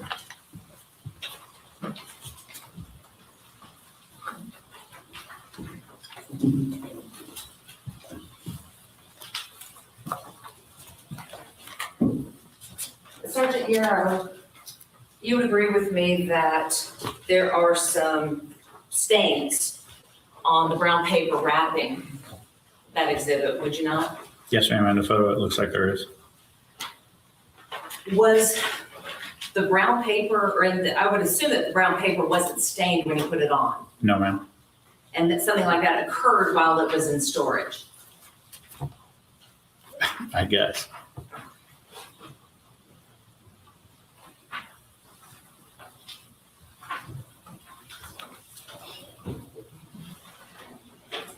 Sergeant Yaro, how long have you been with West County? 16 years, ma'am. How long have you been an evidence tech with them? In evidence tech, ma'am. Or in working with CSI? In 8 years, ma'am. During that time, it's not uncommon for defense attorneys to want to come in and view the evidence, is it? No, ma'am. And when the defense attorney comes in and views that evidence, usually you have the prosecutors are there, members of the sheriff's department will be there to observe everything. Yes, so you're talking about an evidence review, right, ma'am? Yes, Your Honor. I mean, let's try that again. It's been a long week. Look alike. Well, you have the same haircut. There you go. Sorry about that. That was a good minute. All right, so Sergeant, when the defense team comes in to review, or when a defense team attempts to come in to review, or when they do come in to review the evidence, it's still important to maintain the sterility of the environment. Would you agree? And so let me get this straight. You want to know at that time that you guys do the evidence review in the area that we're doing the evidence review or the area that the evidence is housed? In the area that we're doing the review, you still want to put down the butcher paper, don't you? I do not if it's already wrapped, ma'am. And if it gets unwrapped, you want to have that evidence placed on butcher paper, don't you? So it depends on the evidence review. To be honest with you, I have been through several of those. Not everybody opens evidence up. They want to look at markings. They want to look at seals. They want to look at chain of custody. So not every time. So.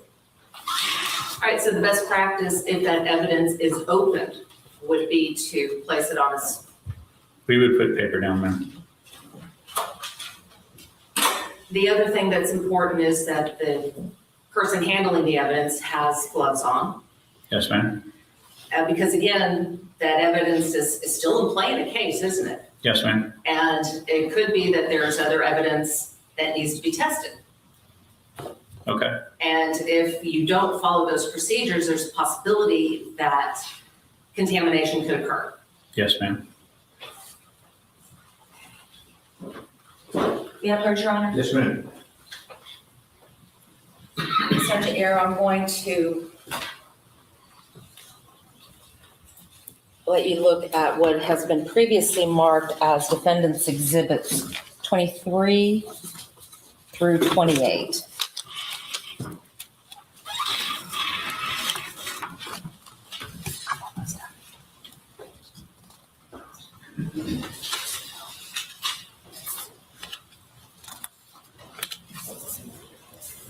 Your Honor, I'd ask the defense to specify exactly when these photographs were taken and under the circumstances that they were taken. I'm not going to order the defense to do anything. It's their cross-examination. All right, so Sergeant Yaro, you testified previously on direct that you had taken into custody a backpack that had Dragon Ball Z. Yes, ma'am. And defense exhibits number 21 through, or 23 through 28, does that appear to be the same backpack that you took into custody? Yes, ma'am, it does. Does it appear to have the same contents that you had taken? Yes, ma'am. We offer state or defense 23 through 28. When were these taken? Your Honor, the evidence review in this case occurred March 22nd. Your Honor? Do you have an objection? I object, yes. The proper predicate has not been laid as to when these photographs were taken and the circumstances that they were taken. Objections are overruled. States exhibit, defense exhibits 23 through 28 are admitted. May I publish, Your Honor? Yes. Your Honor, in defense, Sergeant Yaro, I keep calling you Your Honor. Sergeant Yaro, in defense exhibits number 23 through 28, you didn't see any butcher paper down, did you? No, ma'am, I did not. So if any of those items that were on the table had to be retested, there was a possibility of contamination. Yes, ma'am, that's correct.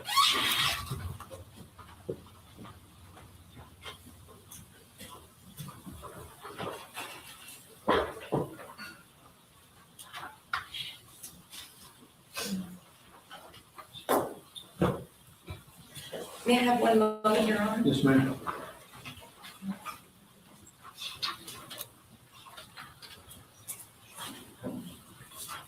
I have nothing further, Your Honor. Redirect. Investigator Yaro, since you're coming back on Monday anyway, would you check on the date? Objection, Your Honor. Leave. Let me hear the question. Would you please check on the date that the evidence review took place in this case? Yes, sir. And will you also check and see if there has ever been any request to retest any of this evidence? Objection, Your Honor. Again, that's not a proper question at this time. Over. Will you do that? Check. You can, yes, sir. Thank you. No further questions. Ms. Anderson, I have nothing further. may the witness be excused subject to any potential recall? Yes, Your Honor, we intend to recall the first thing Monday. Okay. Thank you, sir. Where do you see y'all?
Okay, so you're wanting to offer 16 through 22 and 29 and 30 for purposes of the record? Yes, Your Honor. Any objection? No, Your Honor. Okay, so they are admitted for purposes of the record. Anything else we need to do for record purposes today? No, Your Honor. Defense? Okay, everybody, thank you. Y'all have been very good. We'll see you Monday morning. It'll be easier than trying to.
lawyer. Lawyer.